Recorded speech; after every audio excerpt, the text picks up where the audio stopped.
Apakah tidak kedengaran suaranya? Tes suara. Kedengaran, Kedengaran kan? Ya. kedengaran Bu Intan? Tadi videonya juga kedengaran ya, Bu?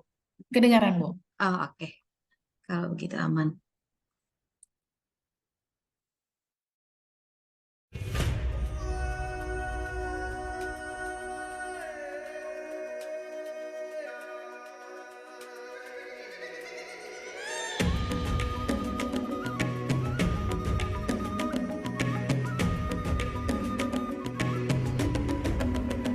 Bangun dan bukalah matamu, saatnya meraih mimpimu.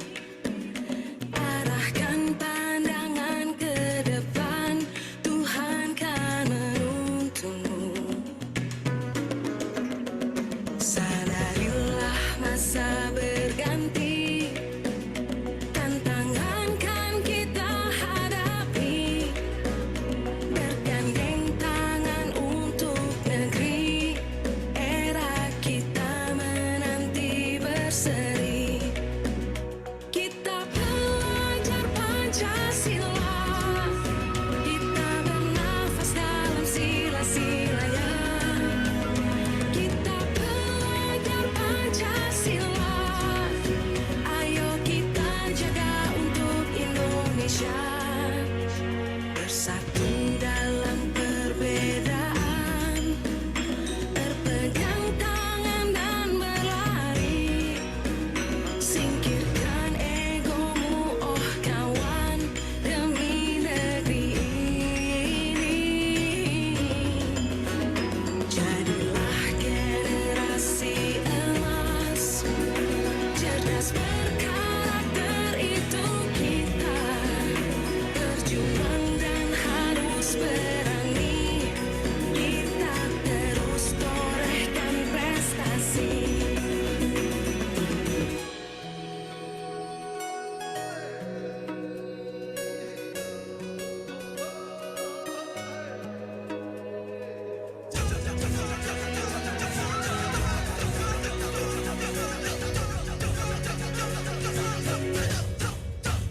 Kita pelajar Pancasila, kita bernafas dalam sila-silanya.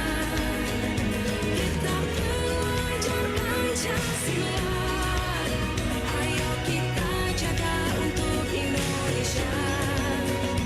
Kita pelajar Pancasila, kita bernafas dalam sila-silanya. Kita pelajar Pancasila, ayo kita jaga untuk Indonesia.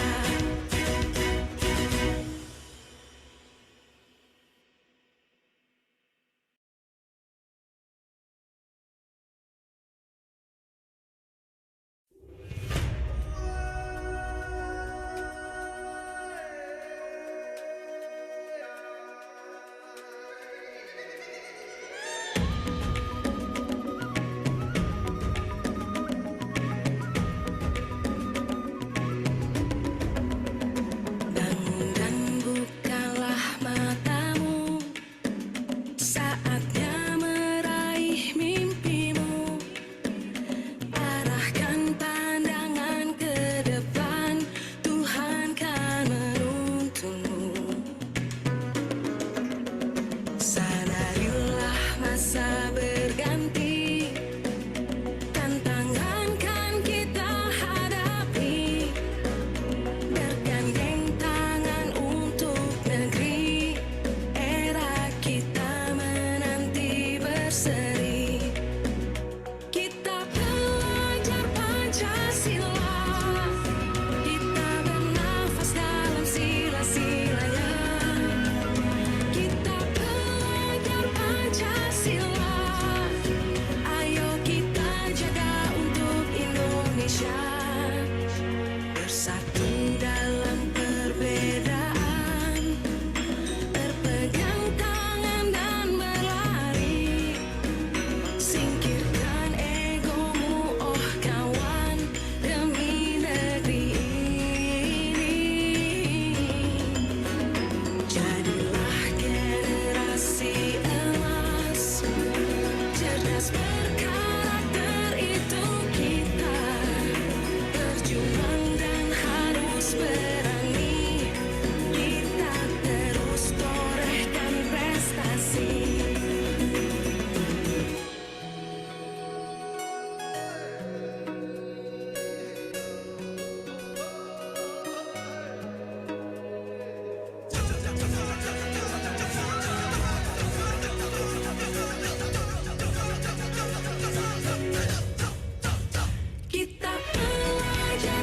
Pancasila.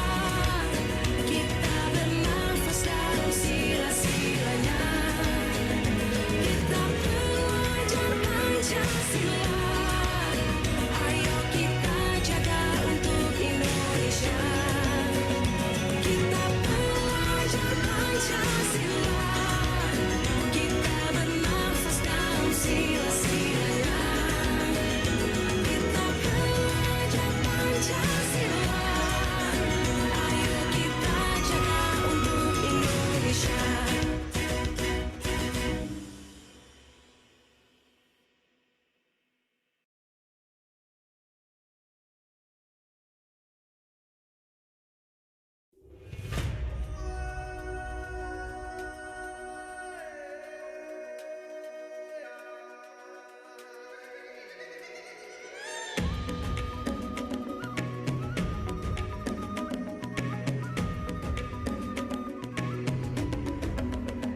Bangun dan bukalah matamu, saatnya meraih mimpimu. Arahkan pandangan ke depan, Tuhan kan menuntunmu. Sadarilah masa berganti, tantangan kan kita hadapi. Bergandeng tangan untuk negeri, era kita menanti berseri. Kita belajar Pancasila.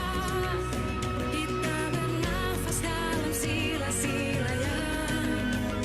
Kita belajar Pancasila. Ayo kita jaga untuk Indonesia. Bersatu dalam perbedaan, berpegang tangan dan berlari.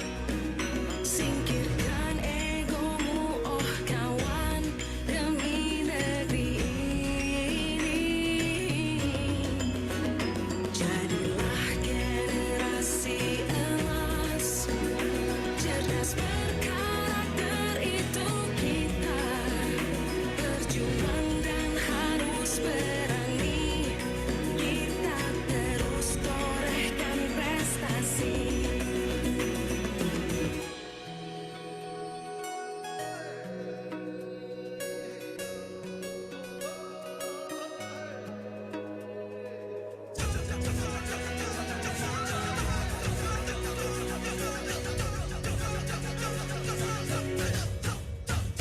Kita belajar Pancasila.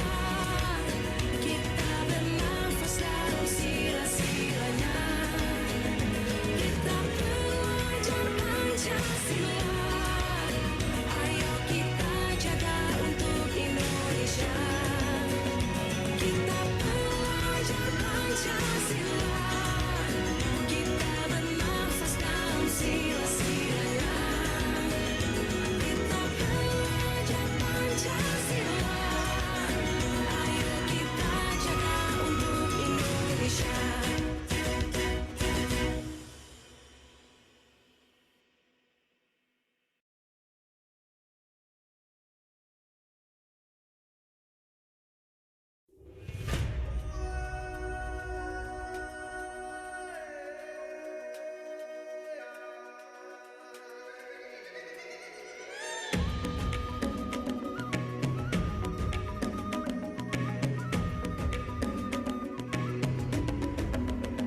Bangun dan bukalah matamu, saatnya meraih mimpimu.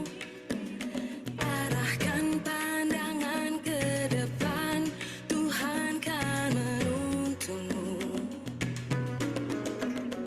Sadarilah masa berganti, tantangan kan kita hadapi. Bergandeng tangan untuk negeri, era kita menanti berseri. Kita belajar Pancasila. Kita bernafas dalam sila-silanya. Kita belajar Pancasila.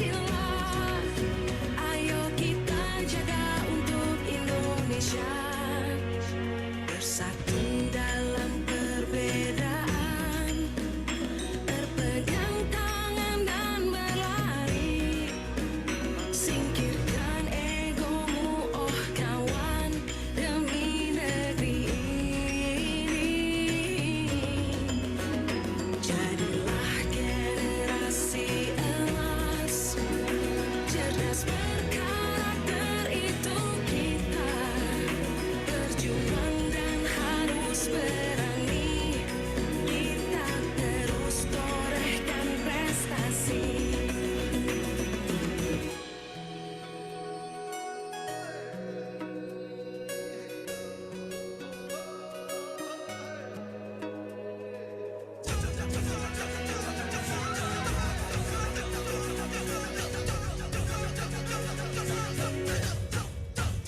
Kita belajar Pancasila, kita bernafas dalam sila-silanya.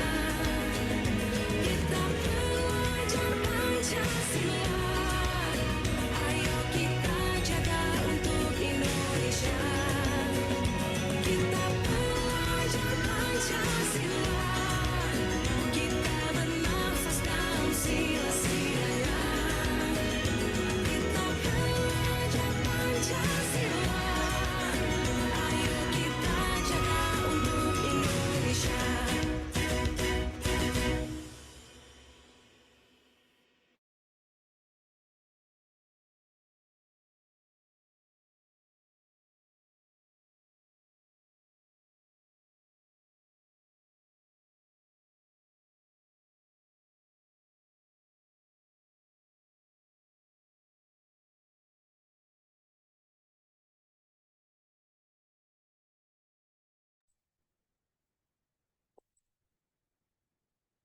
Baik, selamat siang Bapak Ibu semuanya. Salam dan bahagia.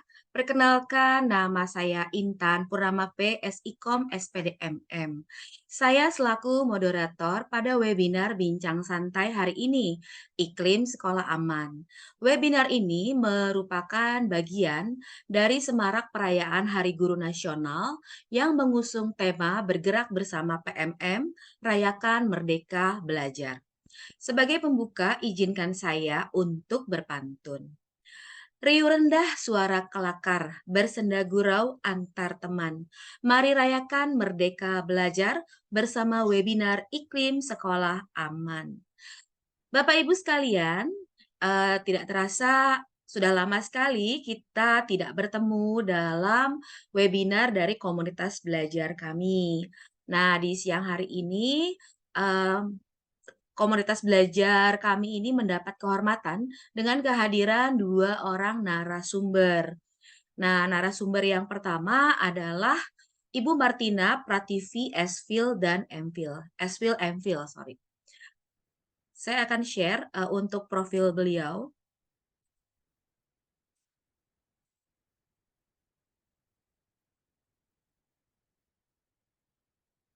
Tapi sebelumnya, untuk memulai acara ini supaya tidak ada kendala dan lancar selalu, marilah kita berdoa sejenak menurut agama dan kepercayaan masing-masing.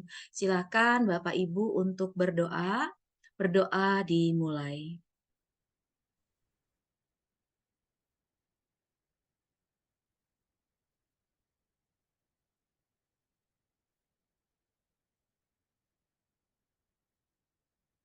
Doa selesai. Baik, Bapak Ibu, sebelum kita memulai dari pengenalan profil narasumber, kita akan menyanyikan lagu kebangsaan Indonesia Raya. Bapak Ibu dipersilakan untuk berdiri dengan tegak agar menyanyikan Indonesia Raya dengan hikmat.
Baik, terima kasih Bapak Ibu semua. Kita akan segera mulai webinar kita pada hari ini, dimulai dari narasumber kita yang pertama. Narasumber kita yang pertama adalah Ibu Martina.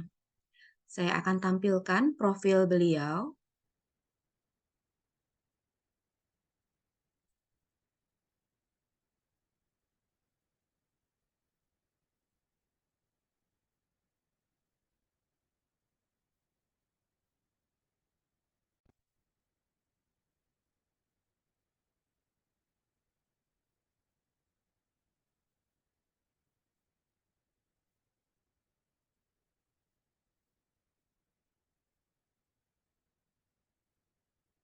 Profilnya sangat luar biasa ya, sangat panjang.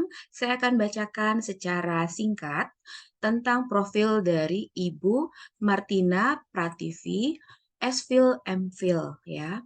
Beliau adalah saat ini posisinya sebagai Lecturer and Research at the Department of Art, Editor-in-Chief of Human Artistic Journal, Faculty of Art, Universal University, Task Force Chief for Preventing and Handling Sexual Violence, PPKS, dan bekerja di Include Volunteer and Publication melalui papers, jurnal, proceeding, and article. Beliau memiliki ketertarikan di bidang filosofi, mindfulness, art, writing, dan speaking. Untuk pendidikan secara formal, beliau ada pada tahun 2017 telah menyelesaikan Master of Philosophy in Faculty of Philosophy Gadjah Mada University Yogyakarta, Indonesia dengan mendapat gelar M.Phil.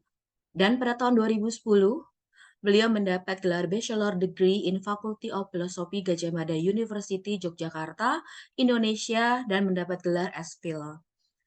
Untuk informal education, beliau dari tahun 2022 hingga tahun 2003 dan masih dalam tahap itu sangat banyak sekali ya, luar biasa sekali narasumber kita dari Enroll Mandarin Course in College of International Charter di South China Normal University, lalu menyelesaikan Philosophy and the Science Introduction to the Philosophy of Physical Science and online non-credit course authorized by the University of Edinburgh and offered by Coursera. Lalu di tahun 2003, beliau juga menyelesaikan Basic Skill Improvement of Instructional Technique Training Pekerti by Institute of Development and Educational Quality Assurance in Makassar State University, Indonesia. Jadi Bapak Ibu sekalian bisa melihat profil dari Ibu Martina Prativi ya yang sangat luar biasa dan beliau pada hari ini meluangkan waktunya dan akan membagikan ilmunya kepada kita semua ya yang menghadiri webinar ini. Semoga webinar dari pemaparan beliau akan memberikan manfaat bagi kita semua. Mungkin tidak bisa saya bacakan semua keseluruhan profilnya.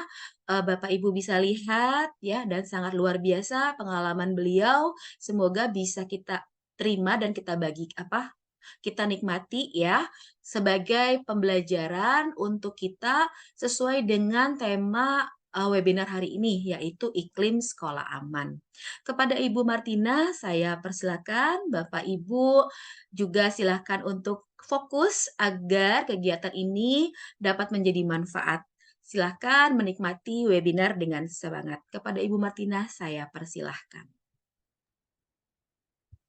Baik, terima kasih Bu Intan untuk waktunya. Ini saya boleh cek suara saya sebentar, apakah Jelas, Bu. cukup lancar? Jelas ya? Ya. Oke, berarti tidak ada masalah untuk jaringan dan suara saya gitu. Eh, Terima kasih Bu Intan atas waktunya. Assalamualaikum warahmatullahi wabarakatuh. Selamat siang. Salam sejahtera untuk kita semua. Salam dunia satu keluarga. Bu, nah sekarang Sebelumnya saya minta maaf Bu Intan, tapi hari ini alhamdulillah saya bisa bergabung tepat waktu di siang hari ini. Siang ini saya akan berdiskusi, kita sama-sama belajar dengan tema yang luar biasa dari Bu Intan berikan ke saya.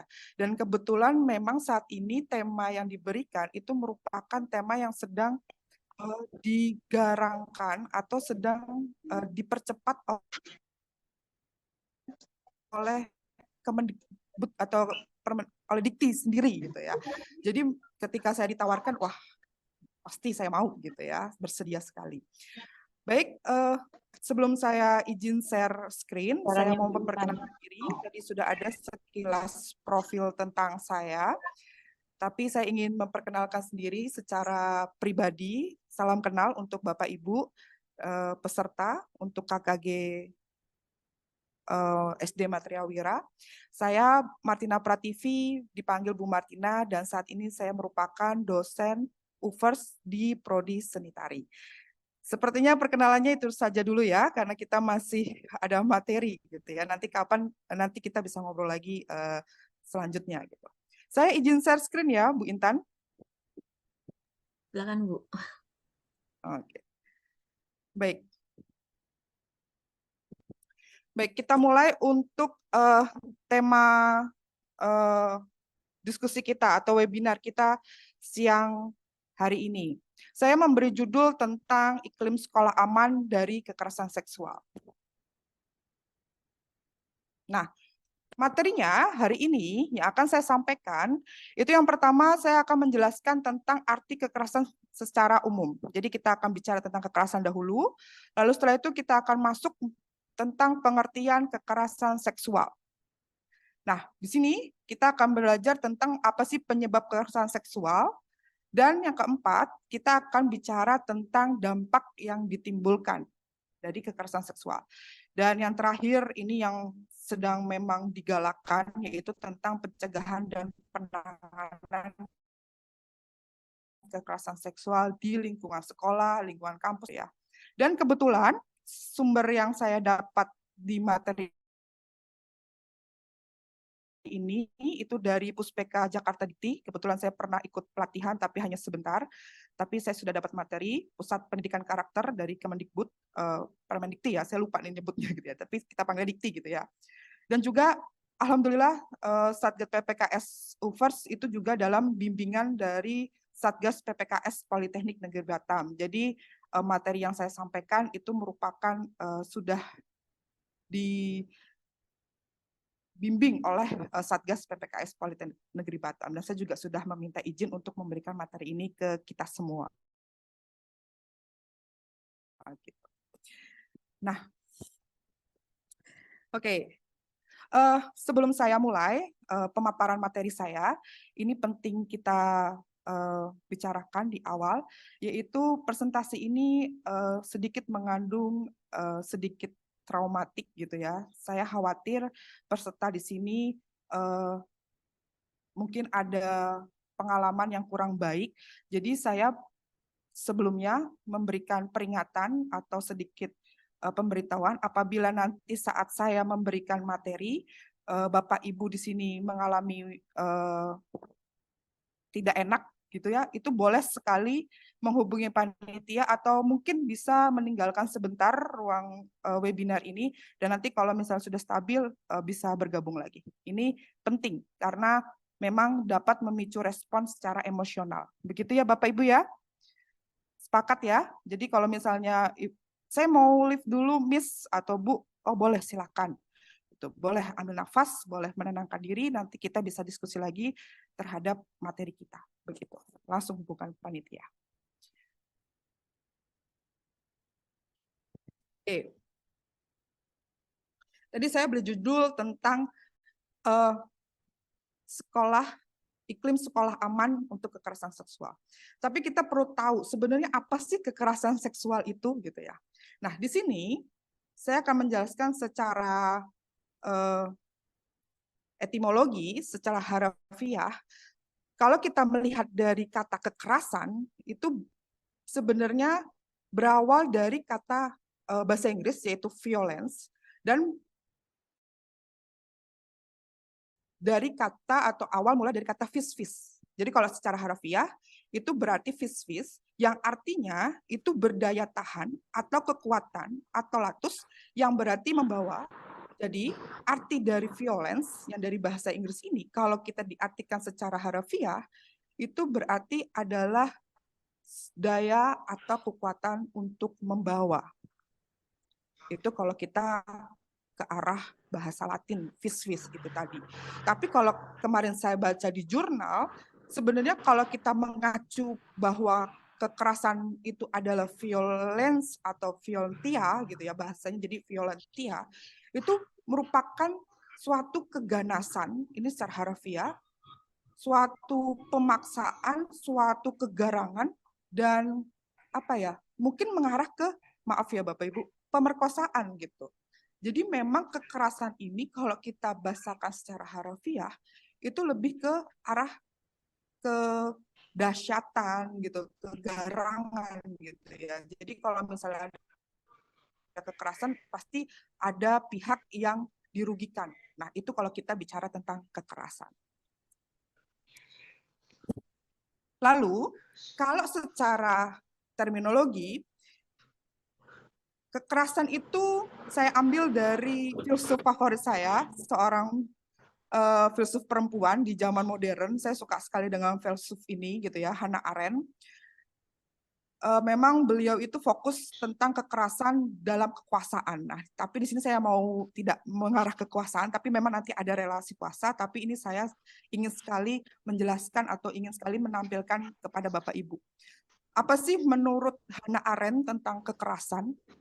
Menurut Hannah Arendt, kekerasan itu adalah suatu keadaan ketertindasan sebagai keadaan di mana seseorang tidak mampu menjadi manusia atau tidak bisa menjadi diri sendiri.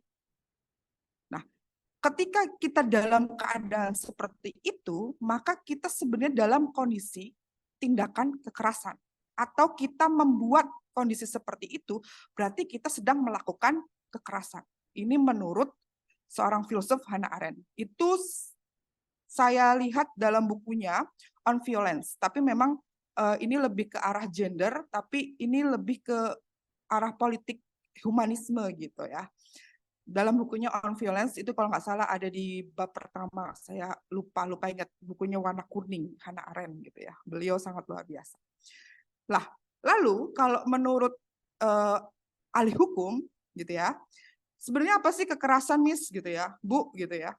Kekerasan itu menurut ahli hukum itu adalah menyebutkan suatu tindakan yang mengakibatkan terjadinya kerusakan baik fisik ataupun psikis terhadap manusia atau antar manusia lain. Jadi kalau misalnya kita sudah berkaitan dengan kerusakan baik fisik, mental, psikis ya gitu, itu sudah masuk dalam bentuk kekerasan atau yang kita sebut dengan violence tadi, yang dari bahasa Inggris tadi violence. Nah, itu yang disebut dengan kekerasan gitu ya. Baik.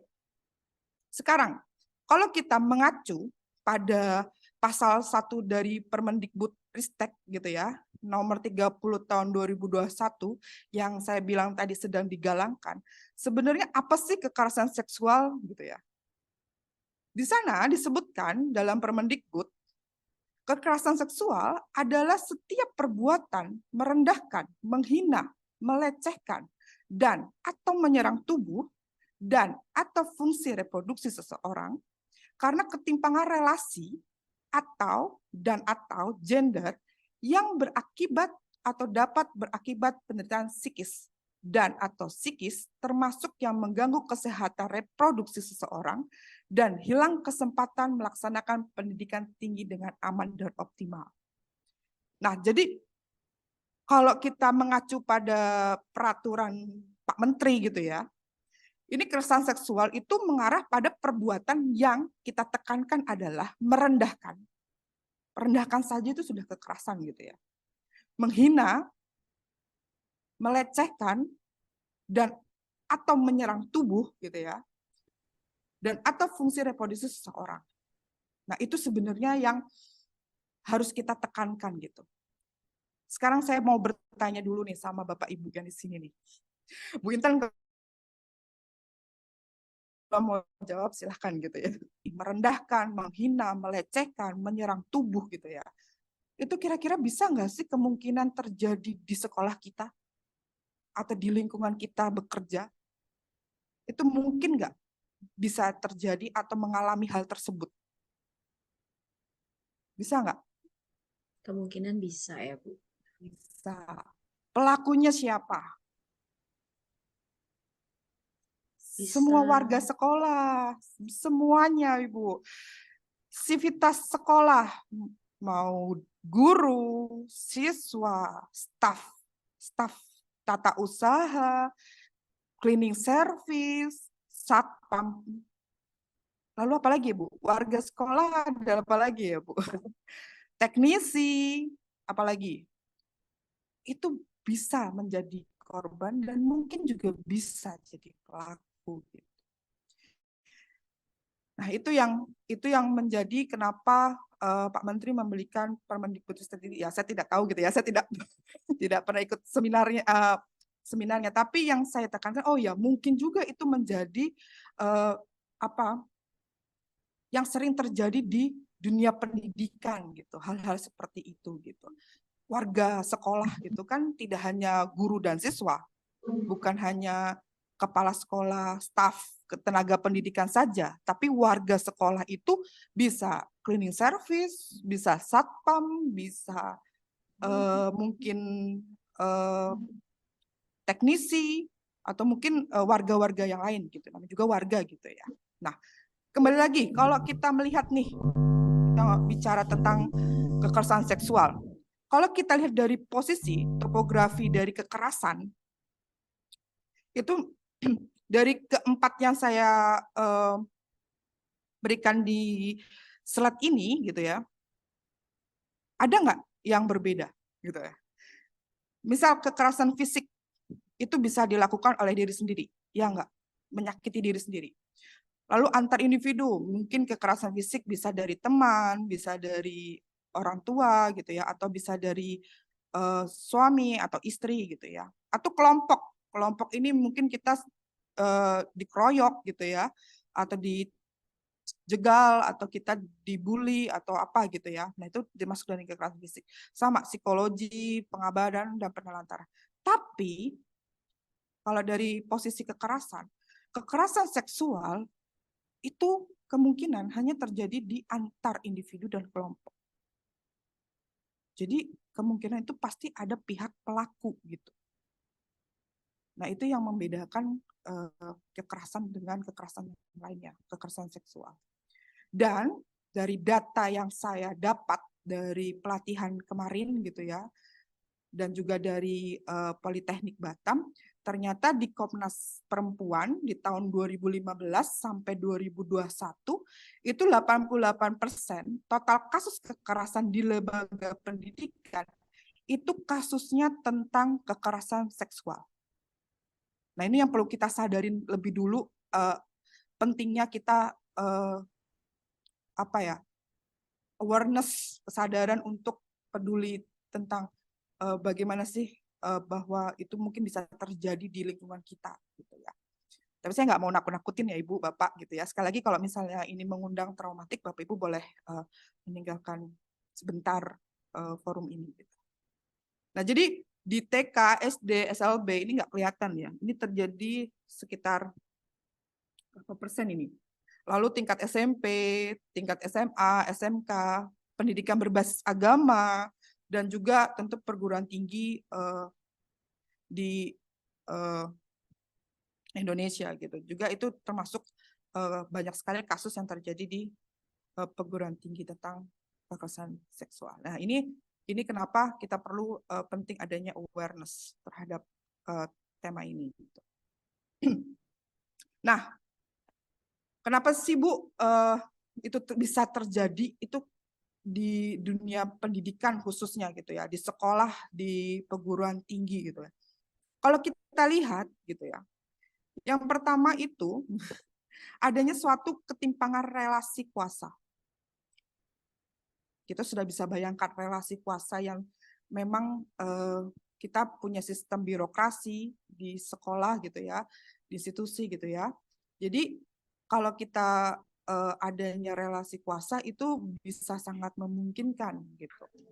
Nah, apa sih relasi kuasa? Kalau di sini saya menjelaskan tentang bagaimana suatu keadaan dan yang dimana satu pihak maupun banyak pihak memanfaatkan kekuasaannya maupun posisinya untuk mengendalikan seseorang sebagaimana yang dia inginkan.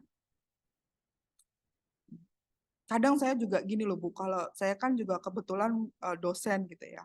Kadang kalau masuk kelas gitu, saya punya feeling kalau bahasa sebentar, kalau mungkin kita bilang hak veto kali ya. Kalau filsafat saya lupa bahasanya apa ya, relasi apa gitu saya lupa. Nah, kita tuh seakan-akan bahwa kita memiliki kekuasaan dalam kelas gitu. Tapi kan sebenarnya kalau kekuasaan ini dilakukan dengan baik, dengan positif, bahwa kita untuk mengatur kelas, kita mengontrol gitu, membimbing jalannya pembelajaran, memimpin gitu, itu akan sangat baik. Tapi sayangnya kalau misalnya kekuasaan ini dipakai untuk hal-hal yang negatif, nah itu yang kadang tidak disadari karena sudah terbiasa tadi. Itu yang pertama tentang relasi kuasa. Kenapa seringnya terjadi kekerasan seksual gitu ya di lingkungan kita ini gitu. Lalu ketidakadilan gender. Seperti adanya pembatasan peran. Ini saya ingat sekali. Ini saya jadi ingin cerita gitu ya. Saya ingat sekali ketika Bu Sinta dari Politeknik Negeri Batam datang ke UVERS untuk membimbing kita Satgas baru gitu ya. Bu Sinta bilang gini, jangan dong kalau perempuan itu dikasih kerjaannya jadi sekretaris doang gitu. Jangan hanya seksi konsumsi. Jangan hanya jadi apalagi ya biasanya. Apa ya? Jangan gitu. Kita tidak ada pembatasan peran gitu. Pemikiran atau perbedaan pelakuan yang berakibatkan, ini akan mengakibatkan pada terjadinya pelanggaran atas pengakuan hak asasi antara perempuan dan laki-laki. Ya sih, tapi sekarang sudah zaman modern, sekarang perempuan sudah banyak yang speak up, banyak yang bisa membuktikan kualitasnya. Jadi saya harap urusan gender ini tidak ada lagi gitu ya. Tidak ada lagi stereotip bahwa perempuan itu harus jadi sekretaris doang atau jadi seksi konsumsi gitu, jangan. Tapi kita bisa berdaya bersama tanpa adanya batasan gitu ya, berdaya bersama tanpa adanya batasan. Nah, itu merupakan salah satu penyebab kekerasan seksual. Lalu yang ketiga, ini juga yang memang perlu kita waspadain, adanya kesenjangan kelompok rentan dan disabilitas. Kenapa? Karena penyandang disabilitas itu cenderung memiliki kerentanan lebih tinggi sebagai korban kekerasan seksual. Ini karena kemampuan untuk melindungi diri mereka itu lebih terbatas karena hambatan komunikasi dan intelektual gitu. Saya mau ngasih contoh nih. Kelas saya itu ada, mohon maaf, mahasiswa itu agak susah komunikasinya. Ya memang itu jangan sampai hal tersebut itu membuat kita bisa semena-mena terhadap mahasiswa tersebut walaupun memang sulit dalam komunikasi gitu ya. Nah, itu juga menjadi penyebab kekerasan seksual. Nanti kita bisa mendiskusikan tentang hal ini gitu. Nah, tapi Bapak Ibu nanti bisa ini ya untuk bertanya mungkin nanti bisa di chat atau bagaimana gitu ya. Oke, kita lanjutkan ya. Ini saya tidak bisa melihat peserta. Semoga penjelasan saya terdengar baik gitu ya. Lalu yang keempat, dampak yang ditimbulkan. Nah, ini sedikit membuat saya tuh berpikir gitu. Miss, kalau kita lakukan apa aja, maaf ya, misalnya Bu gitu ya, kalau kita melakukan apa aja dianggap kekerasan seksual, gimana sih Bu gitu kan? Terus apa bedanya Bu? Bagaimana nih Bu gitu kan? Yang pertama kita harus tahu bahwa tindakan kekerasan itu apabila didasari dengan adanya unsur paksaan.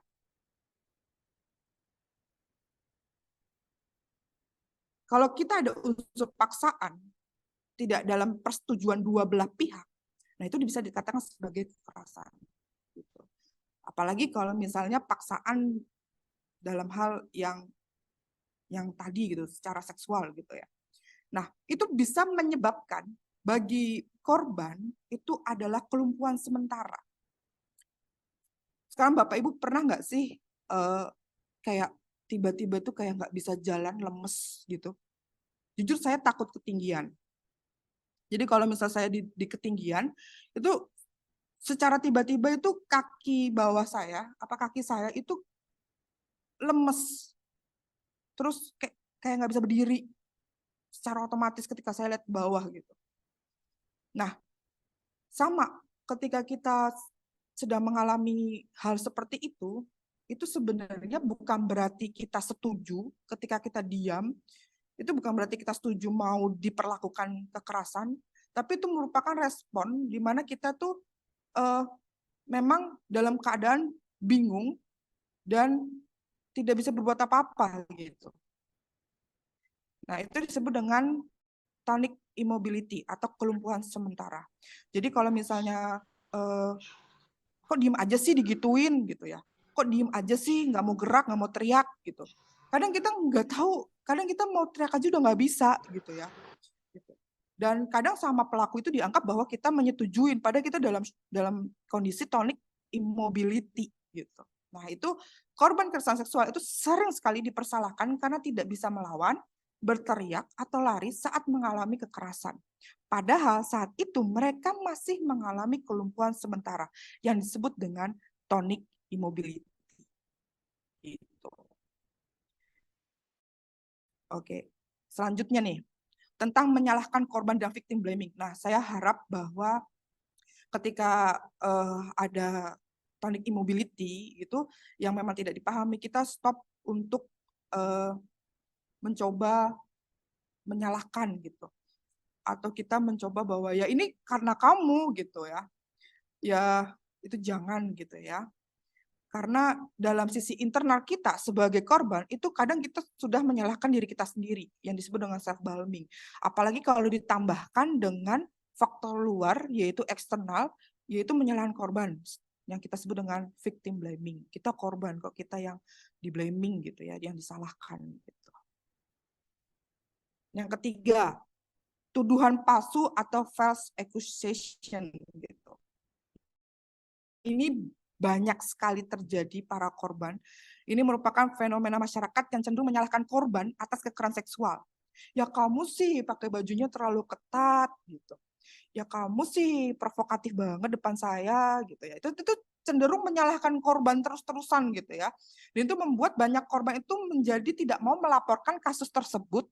Yang ada malah mereka seperti dibilang memiliki tuduhan palsu. Nah, itu yang menyebabkan, yang sering banget ditimbulkan gitu ya, yang ditimbulkan kayak dampaknya gitu. Dampaknya itu seperti itu, sampai sebegitunya complicated-nya gitu ya, rumitnya gitu.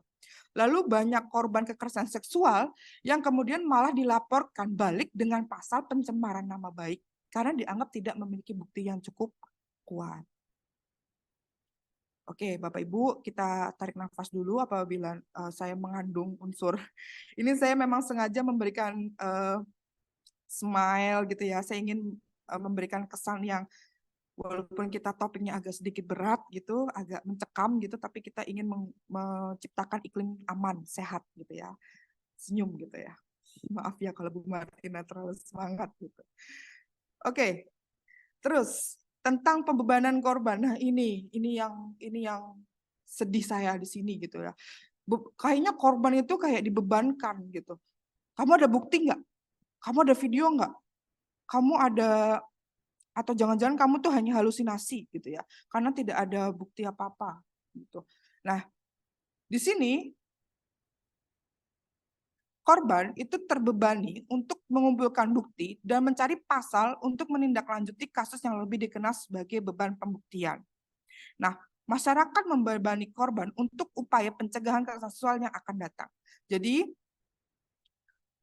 ini merupakan fenomena tentang bagaimana dalam media sosial atau daring, di mana selalu yang korban yang dibebankan seperti itu.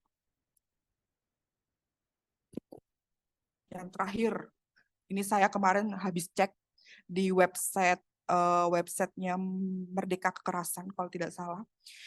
Saya kadang ngecek-ngecek di sana untuk apa gitu, belajar gitu ya, ngecek-ngecek di sana. Itu dari bentuk-bentuk kekerasan tuh paling banyak di mana mereka berkaitan dengan kekuasaan gitu. Kamu siapa di sini? Posisimu apa di sini? Nah, itu yang sering terjadi gitu. Saya cek di Merdeka Belajar. Gitu. Jadi adanya perbedaan posisi seperti kaum minoritas, kaum rentan, disabilitas, itu gampang sekali ditekan gitu ya, untuk tidak boleh bicara, tidak boleh melaporkan gitu. Nah, ini merupakan penyalahgunaan wewenang. Justru kita malah harusnya mengayomi sebagai pihak yang memiliki wewenang gitu, malah justru kita bilang, jangan dong, jangan lapor, ini takutnya nanti sekolah citranya buruk, atau jangan-jangan kampus kita citra buruk. Padahal di depan kita tuh ada korban yang mungkin sedang butuh bantuan gitu. Tapi kita malah lebih ke memikirkan hal lain gitu. Nah, ini saya kemarin sempat cek di Merdeka Belajar, ada contoh yang seperti itu. Baik. Nah, itu tadi dari saya, apa sih yang sebenarnya penting yang bisa berakibat sangat besar gitu ya. Tapi kalau kita lihat kembali ke data dari dampak kekerasan seksual, ini di sini saya kemarin ambil dari Puspeka, Pusat Pendidikan Karakter. Kalau dampak yang ditimbulkan untuk para korban itu banyak, ada 4 ya, banyak ya Miss gitu ya. Yang pertama, menghambat pencapaian prestasi akademik dan karir korban. Lalu korban kehilangan kesempatan dalam melaksanakan pendidikan dengan aman dan optimal. Ini memang dampaknya cukup berat gitu ya. Ini sayang sekali. Yang ketiga, berpotensi menyebabkan korban peserta didik keluar dari sekolah, bisa kehilangan mata pencarian bagi tenaga kependidikan, bagi guru mungkin gitu ya, cleaning service, satpam gitu lah. Dan yang keempat, sanksi moral, yaitu didiskreditkan posisi satuan pendidikan. Begitu. Ini merupakan dampak dari kekerasan seksual. Jadi itu akan mempengaruhi sumber daya manusia yang berkualitas gitu, sesuai dengan nilai-nilai Pancasila. Baik. Nah, kita sudah sampai nih di pencegahan. Ini waktunya sudah berapa menit ya, Bu Intan? Ini saya nanti mau ada game. Sudah 30 menit. Aduh, ya, Bu, ini sudah buru-buru loh, Bu. Nggak apa-apa, Bu. Maaf, Ibu. Masih nggak Oke. apa-apa, Bu. Aman, Bu. Oke, ini kita sudah masuk ke tema terakhir nih, tentang pencegahan dan penanganan. Lalu apa sih pencegahan? Sebenarnya untuk pencegahan, kalau kita bicara pencegahan, itu sebenarnya banyak sekali yang bisa kita buat, pencegahan-pencegahan kekerasan seksual. Boleh sekreatif mungkin gitu ya, boleh kampanye, boleh edukasi, menimbulkan kesadaran itu boleh. Tapi setidaknya yang pertama adalah merumuskan kebijakan yang dilakukan oleh pejabat tinggi. Setiap institusi itu kan berbeda-beda kebijakannya, disesuaikan. Tapi yang perlu saya tekankan di sini, ketika kita membuat kebijakan atau merumuskan kebijakan, itu harus dikaji lebih dulu. Misal, dengan kebijakan membuat, kayaknya kita perlu ini deh, pembuatan satgas di sekolah kita misalnya. Kenapa? Karena kita sudah kaji, ternyata ketika ada korban, kita bingung mau lapor kemana gitu. Nah, jadi ketika kita membuat kebijakan, kita harus mencoba mengkaji dulu apa sih yang kira-kira dibutuhkan atau diberikan untuk institusi kita atau sekolah kita gitu. Banyak sekali kebijakan, banyak sekali contohnya. Ada membuat satgas, ada misalnya dilarang, membuat zona aman gitu ya. Misalnya kita membuat penerangan itu terang gitu ya, semua gedung sini itu terang, lalu kita membuat lingkungan zona aman, misalnya seperti itu. Sebenarnya itu ada lingkungan zona aman kekerasan seksual, tapi kita menyebutnya misalnya zona aman bersama atau bersama bergerak aman gitu ya. Nah, itu kita bisa membuat itu, kebijakan itu. Atau kebijakan yang mungkin setiap warga kampus atau setiap tenaga pendidikan misalnya harus mempunyai sertifikat pelatihan anti kekerasan seksual. Itu bebas gitu ya untuk para pejabat yang dimana untuk membuat kebijakan. Lalu yang kedua, membentuk kader-kader atau agen di setiap unit. Ini saya suka. Kenapa? Karena itu seperti kita care dengan sesama kita. Kalau misalnya kita setiap unit tempat kita kerja ada yang merupakan agen dari kekerasan seksual, itu akan lebih kita bisa percaya tentang orang tersebut. Kalau kita sesama teman, itu kan lebih enak cerita. Kalau misalnya kita sesama siswa, itu akan enak cerita gitu ya.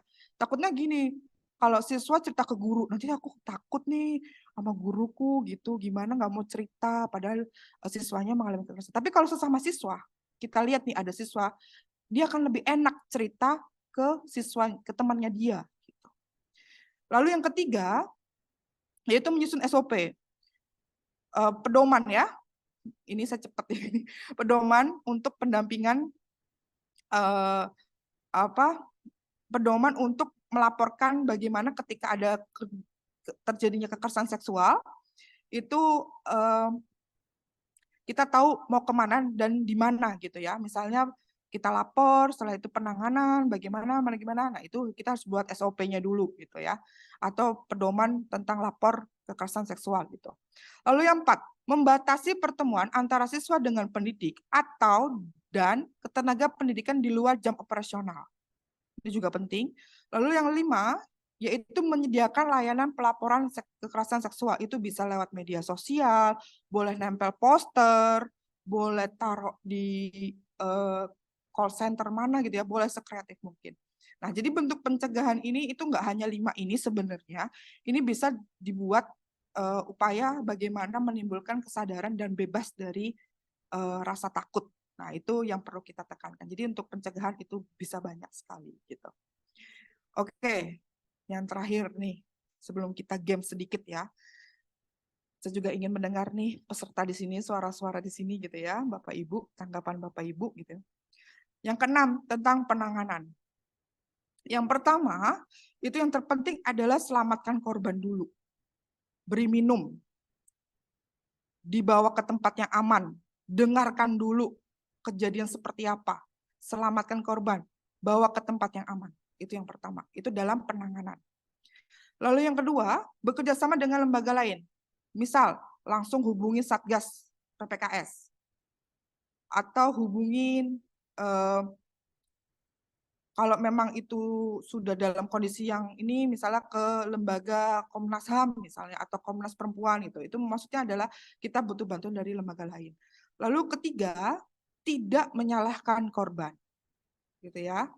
Jadi Satgas di sini itu lebih ke pendampingan gitu ya. Pendampingan sampai korban benar-benar aman gitu. Kenapa? Kadang korban itu ada indikasi menyakiti diri dia sendiri gitu. Menyakiti dirinya sendiri dari kejadian ini gitu. Jadi memang Satgas ini berperan untuk mendampingkan korban agar benar-benar bebas gitu ya. Seperti itu. Lalu fasilitas dalam penanganan kasus disediakan ya, seperti itu tadi, disediakan semua fasilitas, sarana, prasarana itu disediakan, dan yang penting itu adalah hadirkan psikolog. Itu yang tadi saya tekankan, kadang korban itu ada cenderung untuk menyakiti dirinya sendiri, begitu. Oke, ini ini sudah di ujung penjelasan materi saya. Saya ingin kita sedikit bermain, yaitu tebak gambar. Saya tadi memang belum menjelaskan tentang jenis-jenis kekerasan seksual, gitu ya. Jadi sekarang saya ingin Bapak Ibu silakan dari tebak gambar ini ada yang tahu nggak kira-kira ini jenis kekerasan seksual apa nih? Silakan. Wah, ini yang jawab ada hadiahnya nggak ya? Ini saya belum pikirkan nih. Ini tebak gambar, betul atau enggak nih? Ini kira-kira kalau dari gambar ini jenis kekerasan seksual dalam bentuk apa?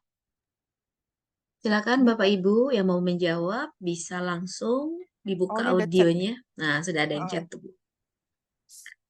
Verbal, catcalling. Oke, mana nih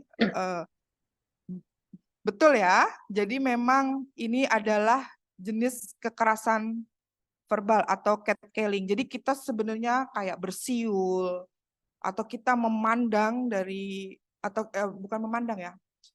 Kita berkomentar yang mengarah fisik itu juga sudah bentuk dari kekerasan verbal gitu ya. Dan ini sudah ada aturannya gitu. Menghina lalu mengintimidasi dengan verbal. Nah, itu merupakan kekerasan verbal. Betul sekali. Terima kasih Niko. Siapa tadi? Saya tidak. Oke, yang kedua silakan. Kira-kira apa nih? Jenis kekerasan apa?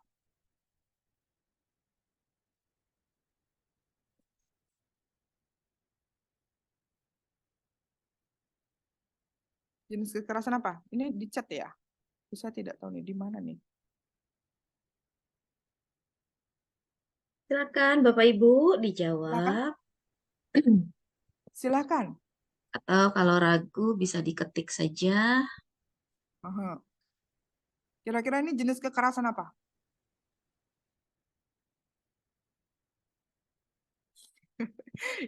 Saya tidak terlihat garang nggak ya? Ini saya coba untuk menjelaskan tentang jenis kekerasan. Oke, ini disebut dengan kekerasan non-fisik. Seperti, kita sadar nggak sih kadang-kadang kita suka ngeliatin orang dari atas sampai bawah dengan nada julid, nah, bahasa sekarang gitu ya. Nah, itu tanpa sadar, itu mengintimidasi, dan itu merupakan kekerasan non-fisik. Ini apa nih? Ada nih. Bullying, ya benar. Perundungan, itu juga betul. Kekerasan non-fisik. Lalu ini, ngomongin di belakang gitu loh. Apa sih namanya? Saya nggak tahu nih. Nah, itu termasuk dalam kekerasan non-fisik. Yang ketiga, ini yang paling sering. Nggak paling sering sih, Miss, tapi yang paling gampang gitu ya. Kira-kira apa nih? Ayo Bapak Ada Ibu yang tahu? diketik. Bapak, Nah, ya. nanti Ada yang ada tahu, Bapak? undian nih. Oh itu, ada Bu.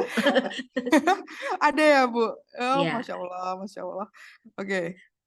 Kekerasan fisik, betul, Ibu Mariati. Oh, iya. Jadi kalau kita sudah menyentuh sampai maaf ya, sampai menggosok-gosok gitu ya,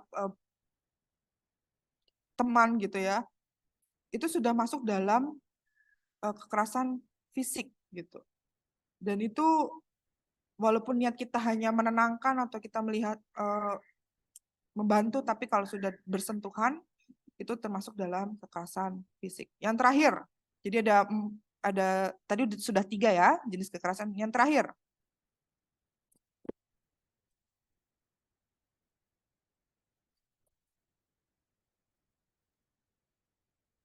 nah, sudah ada yang jawab tuh Bu. sudah ada ya. Sudah ada, sebentar, mana nih? Ini saya nggak ada nih. Verbal katanya. Oh, bukan Ibu atau Bapak nih, guru lantai 3 SDS. Nah, ini perwakilan biasanya nontonnya bareng-bareng ini. Nontonnya bareng-bareng. Iya, nobar. Bukan verbal. Verbal sudah tadi. Ini saya memang menjelaskan jenis kekerasan. Jadi jenis kekerasan itu ada 4. Kekerasan seksual ada 4. Yang pertama tadi betul, kekerasan verbal. Kedua adalah kekerasan non-fisik. Lalu yang ketiga adalah kekerasan fisik. Lalu yang terakhir adalah kekerasan media sosial. Jadi kadang tuh kita lupa bahwa kita mengambil gambar tanpa izin, memvideokan tanpa izin, tanpa sepengetahuan kita, itu sudah bentuk dari kekerasan seksual. Atau paling gampang kalau kita share foto. Kadang kita nggak sadar gitu ya. Share foto gambar kita tanpa seizin kita. Itu sudah bentuk dari kekerasan seksual dalam bentuk media. Tapi kita nanti bisa diskusi tentang jenis-jenis kekerasan. Ini sudah ada pasal-pasalnya, nanti kita akan bisa tambahkan di diskusi. Begitu. Baik. Yang terakhir, saya suka banget dengan kata-kata seorang Driyakara, di mana beliau mengatakan bahwa pendidikan yang memanusiakan manusia Jadi pendidikan itu yang memanusiakan manusia, dan manusia itu dapat mencapai tindak kemanusiaannya gitu ya, kemanusiawiannya itu melalui pendidikan. Jadi memang pendidikan itu untuk memanusiakan manusia, antara manusia dan pendidikan itu memang saling terkait satu sama lain. Jadi saya suka dengan konsep humanis, seperti di Matria Wira ini kan humanis sekali gitu ya. Jadi memang pendidikan itu seharusnya menjadikan manusia itu manusia yang seutuhnya begitu. Terima kasih dari saya. Ini hanya sedikit pemaparan dari saya.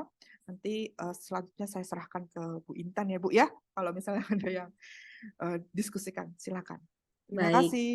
Terima kasih Bu Martina, luar biasa sekali ya pemaparannya ya, berkaitan dengan materi mengenai kekerasan yang dapat memicu respon emosional. Semoga kita tidak terlalu terlarut dalam emosi kita ya, karena sudah ada penanganan, sudah ada pencegahan ya, dan berbagai macam jenis kekerasan yang ternyata itu sudah sering kita temui sebenarnya ya, sudah kita ketahui, cuman mungkin kita tidak menyadari saja. Dengan pemaparan Bu Martina ini semoga kita lebih aware ya dengan kekerasan yang ada di sekitar kita. Nah, silahkan Bapak Ibu, mari kita beri reaction applause ya untuk Ibu Martina atas pemaparan beliau yang luar biasa. Terima kasih, Bu. Nah, hari ini, selain Bu Martina, ada juga satu narasumber lagi, Bapak Ibu ya. Yang kedua, beliau adalah Ibu R. Mungkin R-nya Raden kali ya? Atau saya salah nih? R. Widya Henisa Putri Eskom MPSI ya.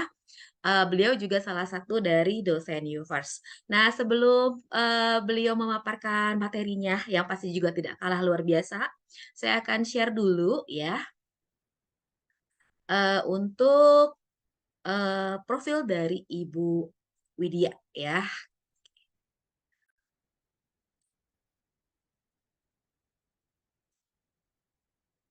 Baik. Beliau, nama lengkapnya R. Widya Henisa Putri ya. Beliau adalah psikoedukator, konselor, dan dosen. Wah, luar biasa narasumber kita pada siang hari ini ya, Bapak Ibu ya. Beliau adalah seorang psikoedukator yang aktif dalam memberikan informasi melalui radio, media sosial, seminar psikologi, ya, diskusi, sharing dalam bidang psikologi. Mulai dari psikologi pendidikan maupun psikologi industri. Beliau merupakan founder akun Psikologi of BSSI ya, yang aktif memberikan informasi psikologi dalam platform Instagram. Beliau juga aktif sebagai coach karir dan pengembangan diri di Pusat Karir Universitas Universal Batam ya. Saat ini beliau di Universal University itu menjabat sebagai Kepala Biro Kemahasiswaan ya, Kepala Kantor UVerse Karir dan Karir Center. Beliau juga dosen psikologi pendidikan, psikologi industri, kecakapan antarpersonal, project bisnis ya, lalu konselor mahasiswa, coach karir mahasiswa, dan anggota Satgas PPKS ya. Jadinya pastinya sudah memiliki latar belakang yang mumpuni sebagai seorang narasumber. Beliau juga memiliki pengalaman organisasi yang sangat luar biasa ya, sudah menjadi narasumber dari berbagai kegiatan ya, antara lain seminar Say No to Bullying ya, lalu di SMA Ananda Kota Batam, lalu juga narasumber Student Career Planning di SMA Santo Paulus Pontianak. Wow, jauh ya. Lalu ada anggota umum Perwara ya di Kota Batam, lalu pembicara pada program Sharing Time di RRI, luar biasa. Dan anggota relawan anti narkoba Kepri. Nah, supaya tidak berlama-lama, silahkan Bapak Ibu kita kembali fokus pada narasumber kita yang kedua dengan materinya yang sangat menarik. Silahkan kembali memusatkan pada webinar kita pada hari ini supaya menjadi manfaat. Kepada Ibu Widya, saya persilahkan. Baik, selamat sore. Selamat siang menjelang sore nih harusnya. Menjelang sore. Baik, terima kasih Bu Intan yang sudah memberikan saya kesempatan dan waktunya untuk sharing pada sore hari ini. Tapi sebelum itu saya mau ngecek ombak dulu nih, Bapak Ibu Guru, wah, ini hari guru nggak sih? Bentar lagi hari guru, saya mau tahu dong semangatnya ya. Saya mau tahu dulu semangatnya, apakah suara saya terdengar jelas atau enggak. Dan saya mau tanya dulu nih sama teman-teman Bapak Ibu guru yang ada di sini, boleh dong dibantu jawab di kolom komentar. Bagaimana sih kabarnya sore hari ini, gitu ya? Gimana nih kabar Bapak Ibu hari ini? Boleh dibantu jawab di kolom komentar biar saya tahu nih ini masih ada orangnya atau enggak nih gitu ya. Mana nih Bapak Ibu gurunya nih?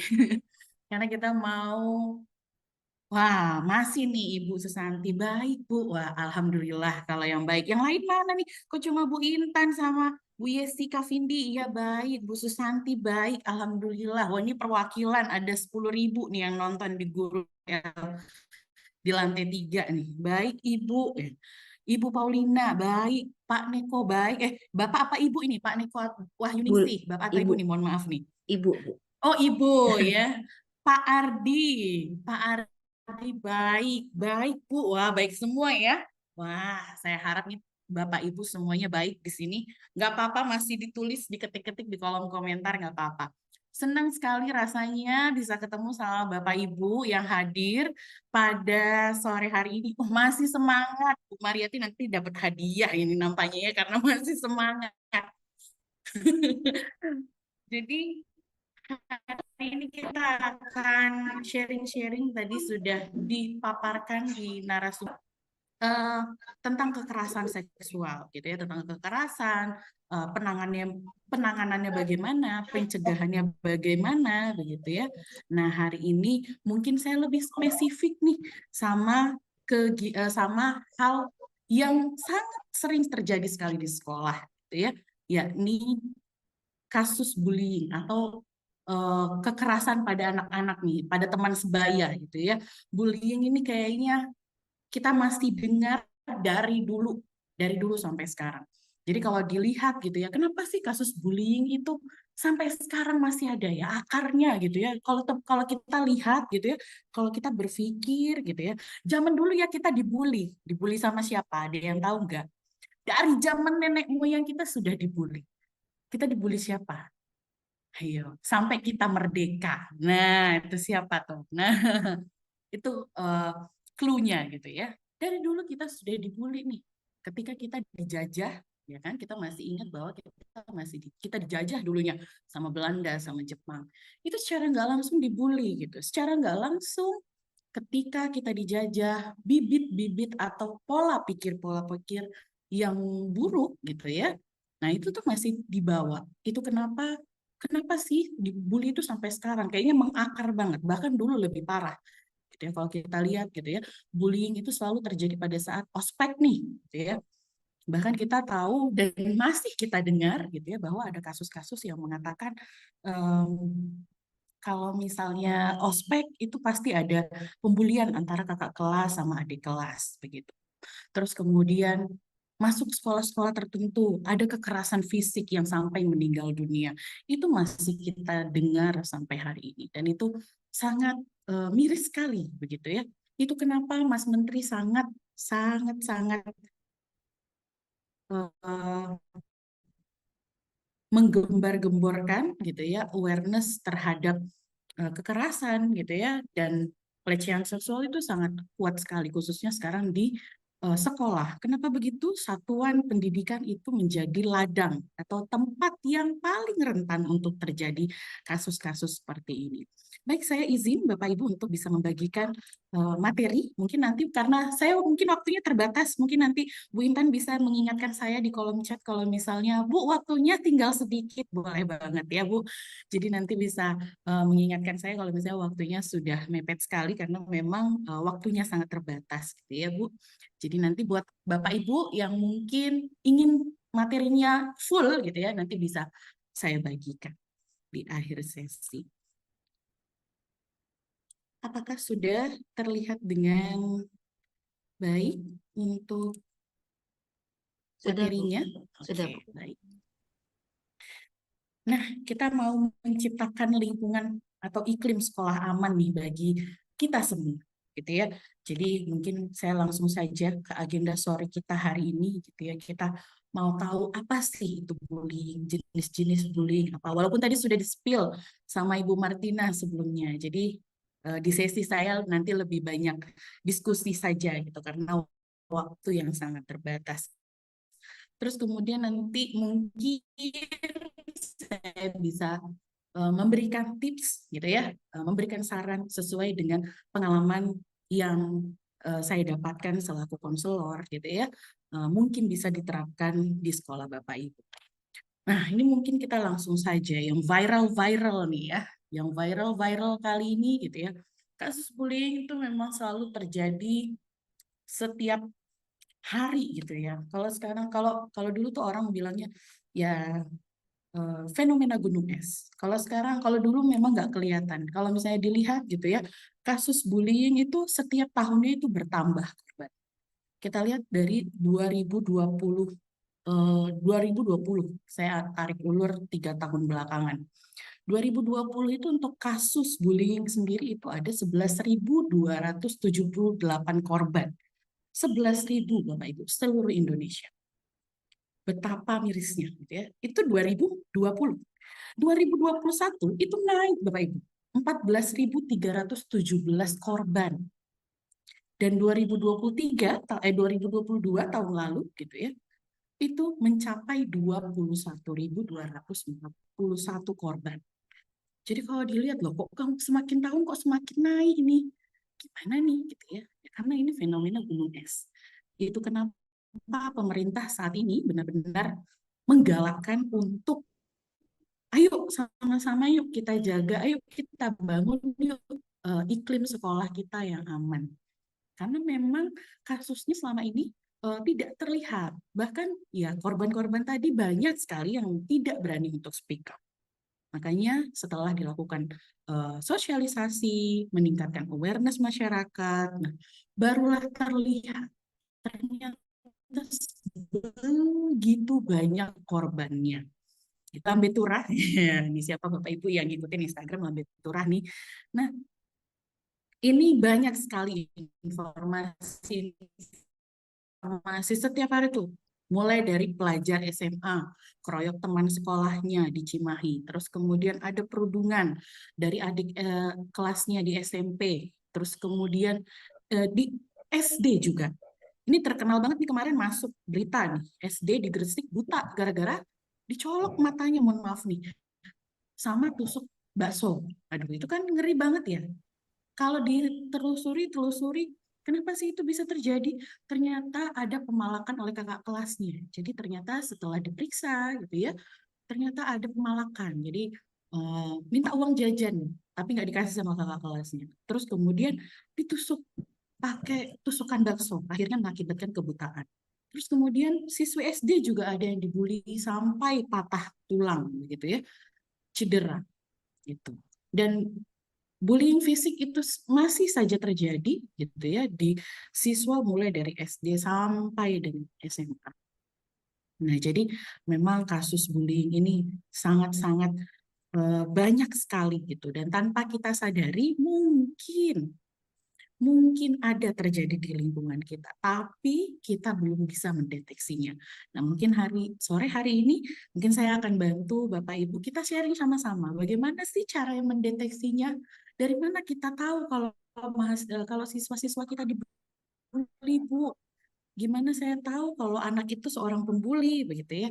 Nah, hari ini kita akan sharing sama-sama. Nah, apa itu bullying? Nah, saya sambil nanya-nanya nih, gitu ya. Jadi Bapak Ibu nih yang tadi udah berkomentar baik nih, luar biasa. Boleh dong bagi pendapatnya, kira-kira apa sih itu bullying? Nah, ada yang mau berkomentar nggak? Saya mau tahu nih dari jawaban Bapak Ibu. Kira-kira apa sih itu bullying? Biar seru, biar nggak langsung saya yang jawab. Gitu ya. Siapa nih yang mau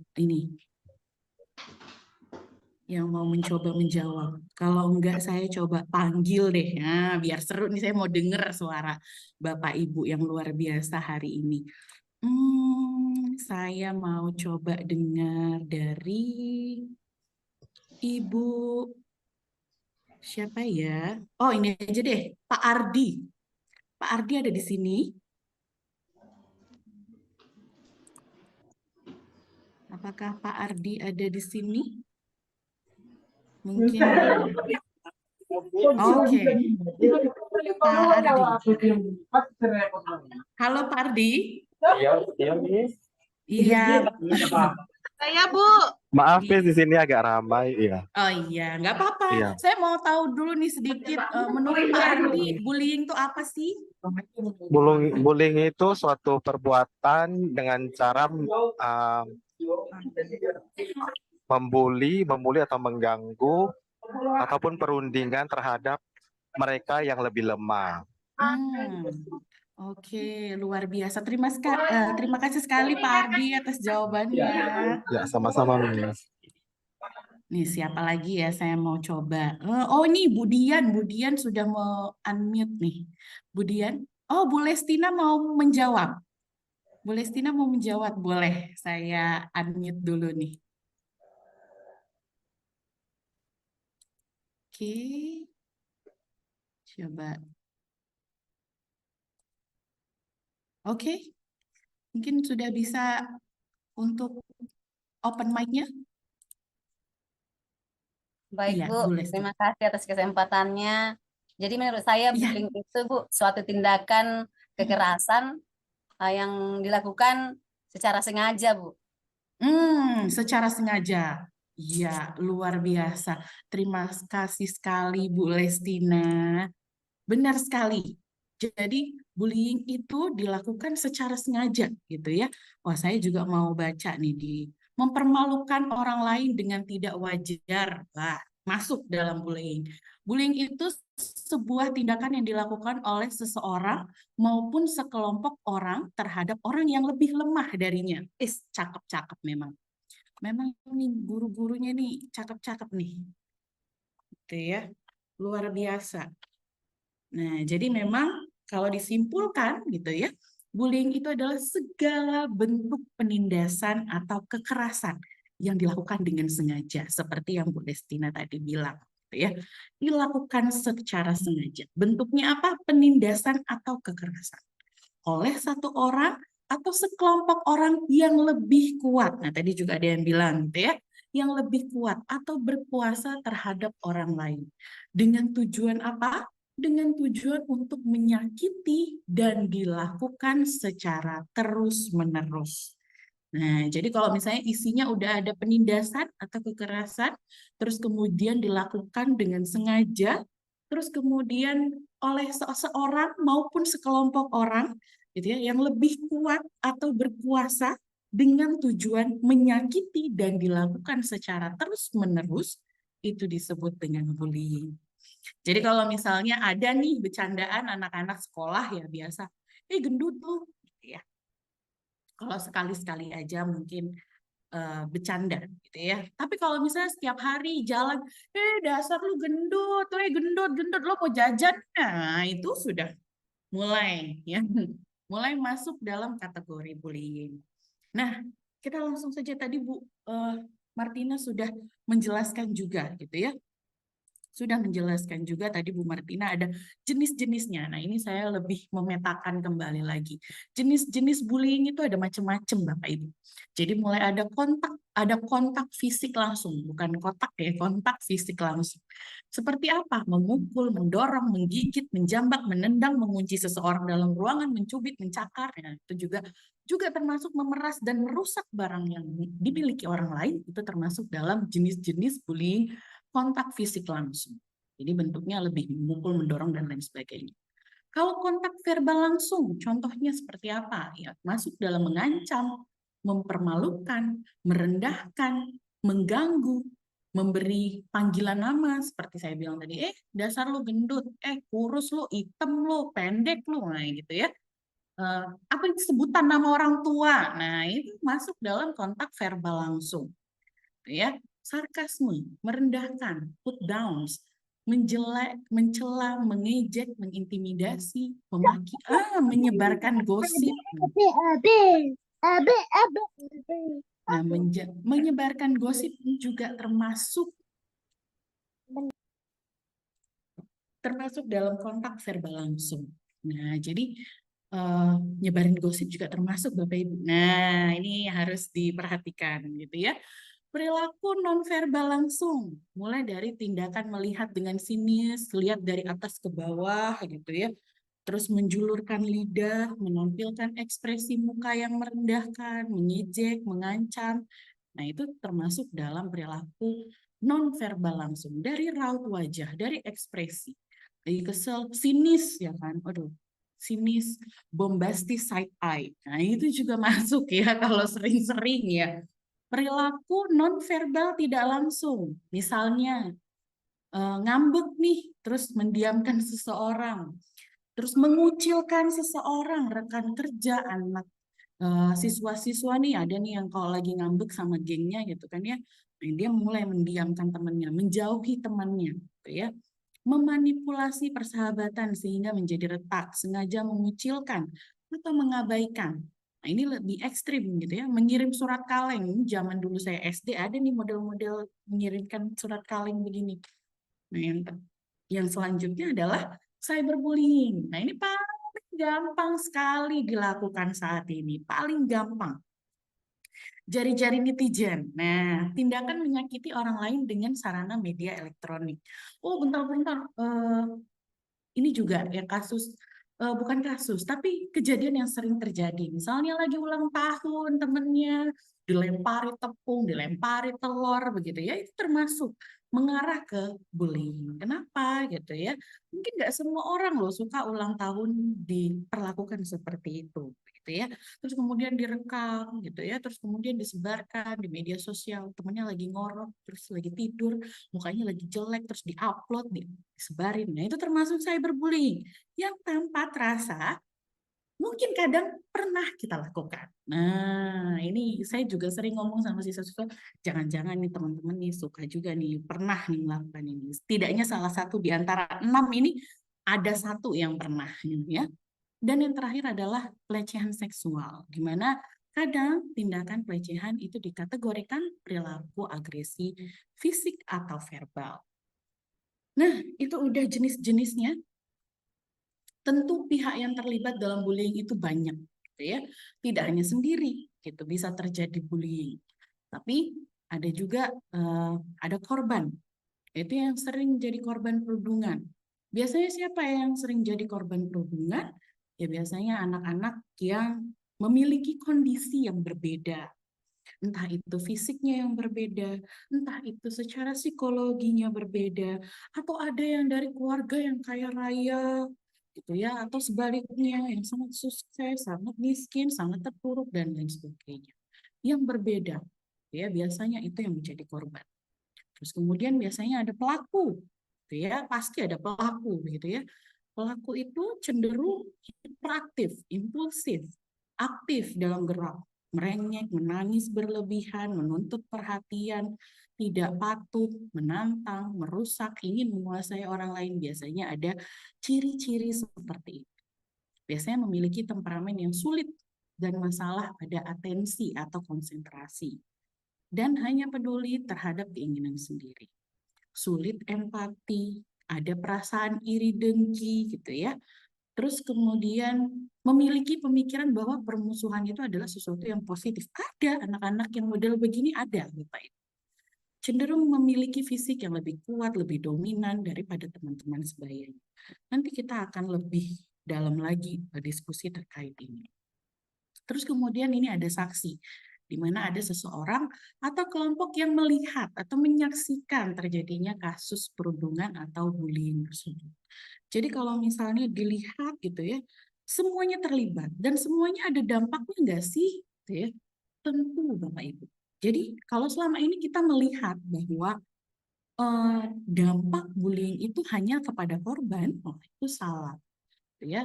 Kalau ditelusuri lagi, ternyata dampak bullying itu tidak hanya kepada korban, tetapi seluruh pihak-pihak yang terlibat.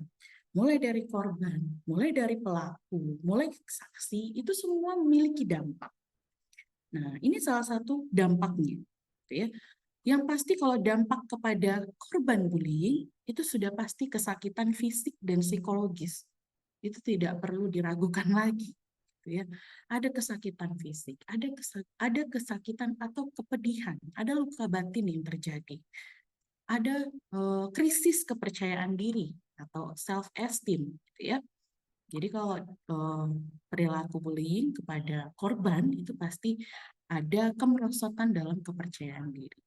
Terus kemudian apalagi kalau untuk dampak kepada korban, malu, trauma, merasa sendiri, merasa serba salah. Kalau di siswa-siswa di sekolah sudah pasti takut sekolah, menderita ketakutan sosial, dan tidak jarang itu bunuh diri. Ini udah paling ekstrim. Jadi memang kita sebagai orang tua, sebagai teman, siswa-siswa kita di sekolah, harapannya bisa menciptakan, bisa menjadi teman yang baik, teman curhat, begitu ya, dan bisa menjadi gerbang utama ketika mereka butuh pertolongan. Karena memang akibat dari bullying ini terhadap korban itu bisa sampai bunuh diri dan mengalami gangguan jiwa yang berat. Makanya kita hari ini belajar gimana nih biar bisa jadi teman gitu ya. Not a bully but be a friend gitu ya. Nah, pelaku bullying itu juga mendapatkan dampak gitu ya. Pelaku bullying seringkali menjadi akan belajar, tidak ada resiko apapun bagi mereka bila melakukan kekerasan. Mulai sifat agresinya lebih tinggi. Dia mampu mengancam bahkan orang lain. Dan ketika dewasa, gitu ya, pelaku itu memiliki potensi yang lebih besar untuk menjadi pelaku kriminal atau memiliki masalah secara dalam fungsi sosialnya. Jadi bukan berarti pelaku bullying itu tidak berdampak, gitu ya. Sudah pasti berdampak.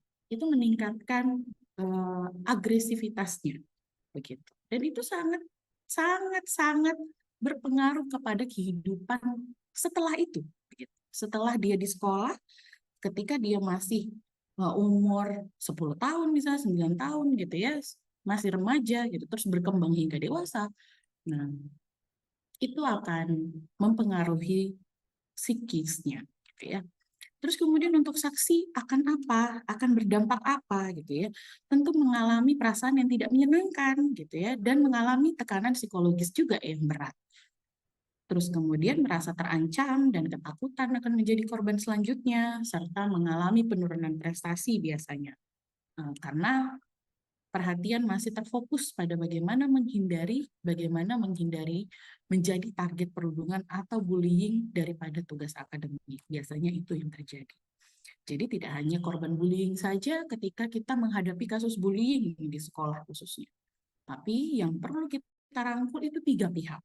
Korbannya, ketika kita tahu siapa yang membuli, siapa yang dibully, ada siswa yang terbuli gitu ya, kita sudah harus merangkul korbannya. Terus kemudian kita lihat siapa pelaku. Terus kemudian kejadian bullying itu siapa saja nih yang menyaksikan. Sampai seperti itu, Bapak Ibu. Karena memang kalau sudah mengarah ke hal-hal yang psikologis, kita tidak bisa hanya satu pihak saja yang harus kita selesaikan begitu. Tetapi kita harus menyelesaikan secara psikis orang-orang yang terlibat. Makanya semuanya harus terlibat, orang tua, sekolah gitu ya, itu menjadi garda terdepan untuk kasus-kasus seperti ini. Jadi tidak bisa kalau misalnya selama ini, ya kan harusnya sekolah dong yang aman. Kita sebagai orang tua kan sudah menitipkan anak kita di sekolah. Oh, tidak bisa. Tidak bisa seperti itu karena memang dari kondisinya, apalagi yang berkaitan dengan masalah psikologi, tidak bisa hanya satu pihak saja, tapi dari berbagai pihak. Nah, ini mungkin upaya-upaya pencegahan yang bisa dilakukan kita sebagai satuan pendidikan, gitu ya. Mulai dari adanya layanan pengaduan kekerasan atau media bagi murid atau siswa kita untuk melaporkan bullying secara aman dan terjaga kerahasiaannya. Mungkin kalau di sekolah-sekolah udah ada di guru-guru wali gitu ya. Nah, itu bisa sekali menjadi media bagi murid-murid untuk bisa melaporkan kasus atau kejadian bullying yang mereka hadapi. Yang kedua, bisa bekerja sama dan berkomunikasi aktif antara antara orang tua dan guru. Seperti yang saya bilang tadi bahwa ini tidak bisa dilaksanakan sendirian, ini tidak bisa menjaga sendirian begitu. Kita harus saling kerjasama. Sekolah, orang tua di sekolah, ya guru begitu. Tapi anak-anak menghabiskan waktunya juga di mana di rumah begitu ya. Pengalaman saya ini di tingkat universitas gitu ya. Untuk kasus-kasus psikologi saya selalu berkoordinasi dengan orang tua. Tidak bisa hanya dengan dosen atau teman-temannya di sini, gitu ya. Jadi saya pun walaupun mereka sudah dewasa nih jatuhnya, gitu ya, mereka sudah mahasiswa, saya pun masih berkoordinasi dengan orang tua mereka, gitu ya. Karena orang tua juga harus ikut andil dalam menjaga kondisi anak-anak ini. Ya. Terus kemudian ada kebijakan anti-bullying yang dibuat bersama dengan siswa. Jadi kalau misalnya pertemuan pertama mungkin dengan siswa-siswa, guru-guru bisa banget bikin peraturan di kelas gitu ya.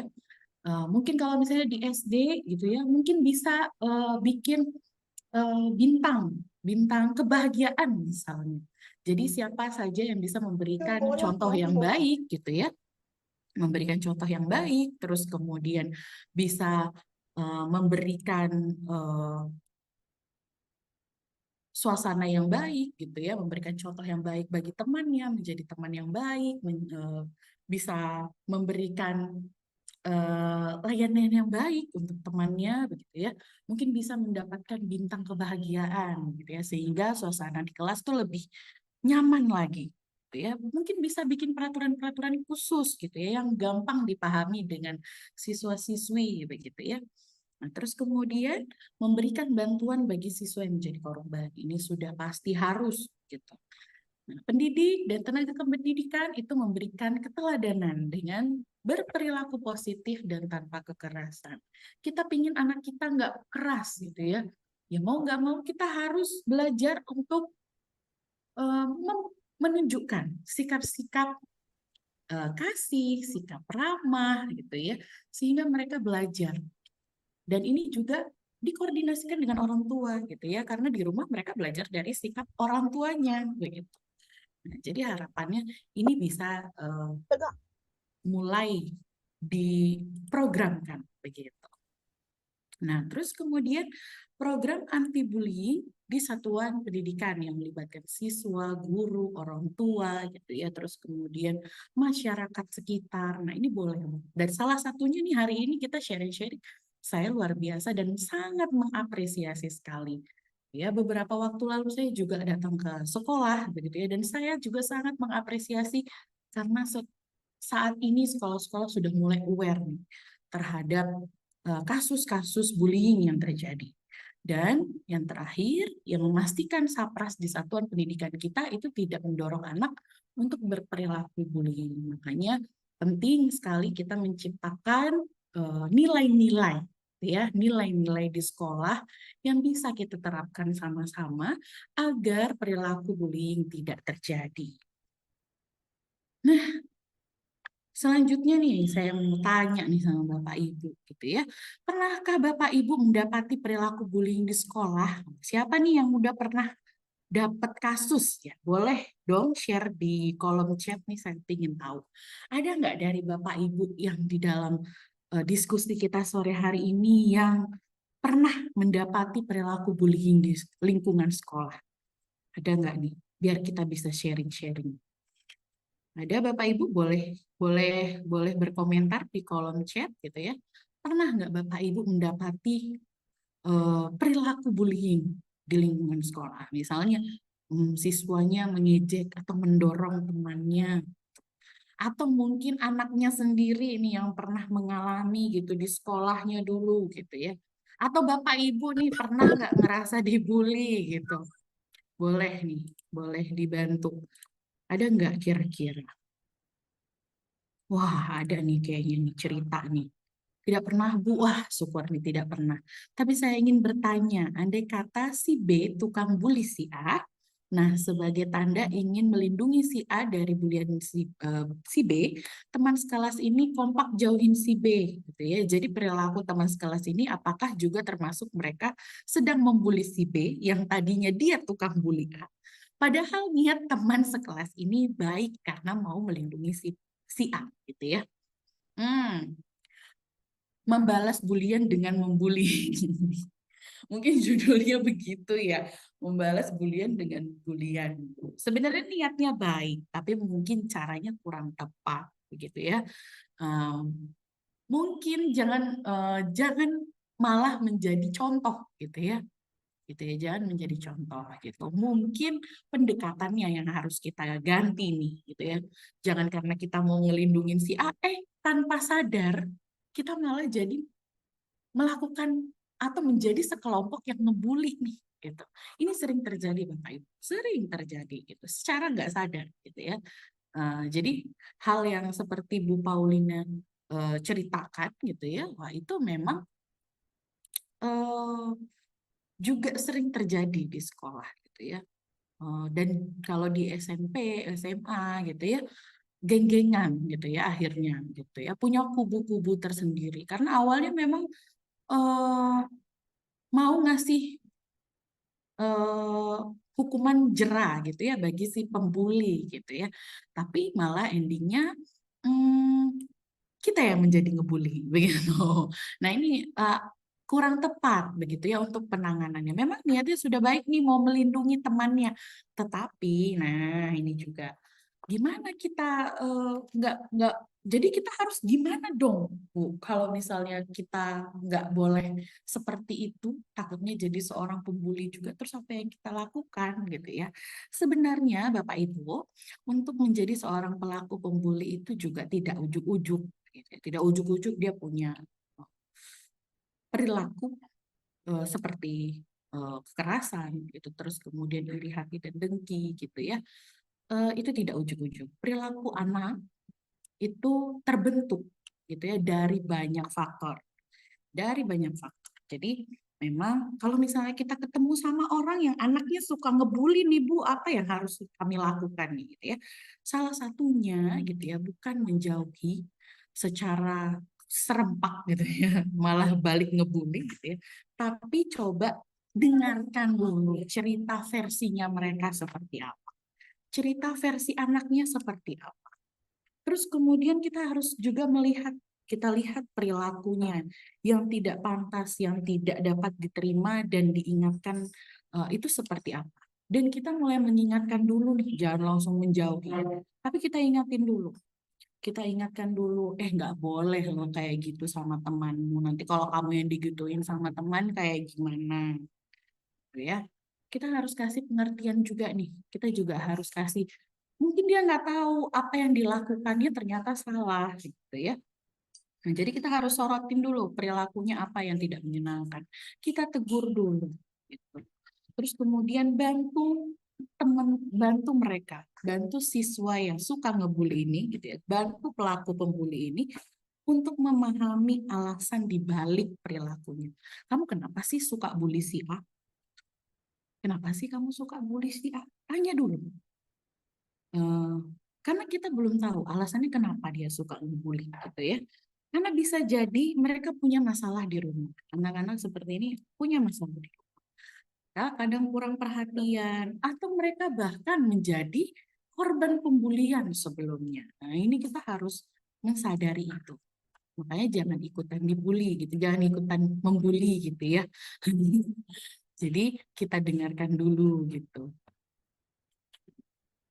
Ini sambil saya lihat nih, ya kan di chat. Benar Bu, saat ini mau menasihati murid yang tukang bully sebaiknya secara mandiri, jangan di depan temannya yang sering dibully. Benar sekali, benar sekali. Jadi memang kita sebagai guru gitu ya, jangan juga langsung dimarahin di depan umum. Jangan juga langsung dimarahin di depan umum, karena mereka tentu ada rasa malu, gitu ya. Dan itu juga nantinya bukan malah memberikan solusi, bukan malah mengurangi luka batinnya gitu ya, tetapi malah meningkatkan, menambah luka batinnya gitu ya. Terus kemudian kita jadi guru harus ngapain nih kalau ada kayak gini? Nah, sebagai guru, sebagai orang tua di sekolah, tunjukkan empati, kasih sayang. dengan membagikan perasaan anak yang dibully. Jadi sebagai gurunya boleh dipanggil nih siswanya ke kantor, ditanya, kamu kenapa sih suka ngebully si A? Emang ada masalah apa gitu ya? Ada masalah apa emangnya? Coba deh, kamu kalau dibully kayak gitu suka nggak? Kamu diejek gitu suka nggak? Pasti nggak suka dong gitu ya. Jadi diberi perhatian, ditanya gitu ya, dan diberikan kondisi di mana kalau misalnya dia yang dijadikan kondisi seperti itu, gitu ya. Terus kemudian dan terapkan konsekuensi tertentu untuk membantu mereka belajar dari situasi. Tentu ada hukuman. Hukumannya bukan hukuman yang keras juga ya, Pak Ibu ya. Tapi kita juga harus bisa memilih gitu, memilih hukuman yang pas untuk pelaku-pelaku bullying ini. Begitu. Ini kayaknya sudah mulai banyak bertanya gitu ya. Oke, saya bantu jawab ya sambil menerangkan. Ini kita diskusi. Misi, Miss, saya ingin bertanya apakah seorang siswa bercanda berlebihan atau iseng, baik perkataan maupun tindakan tanpa didasari rasa dendam atau benci, dan tidak hanya satu kali saja termasuk tindakan bullying? Oke, saya bantu jawab ya Pak Ardi. Kalau misalnya dia bercanda berlebihan atau iseng gitu ya, baik perkataan maupun tindakan tanpa didasari rasa benci gitu ya, dan tapi berkali-kali gitu ya, bisa jadi kategori bullying. Makanya di awal saya bilang hati-hati. Sekarang kita berteman, berkomunikasi, menjalin relasi gitu ya, ke sesama teman, ke sesama ke anak-anak gitu ya, itu harus hati-hati. Kenapa? Ternyata mungkin bagi kita iseng aja, bercanda, nggak ada Miss, nggak ada Bu, saya niat benci, nggak ada rasa niat dendam saya nggak ada, cuma bercanda aja gitu. Bercandanya kita belum tentu bercanda untuk orang yang kita bercandain, benar nggak? Nah, jadi kita mulai berpikir lagi nih, mulai mensortir lagi, mulai memfilter lagi. Kira-kira bercandaan saya ini diterima nggak ya?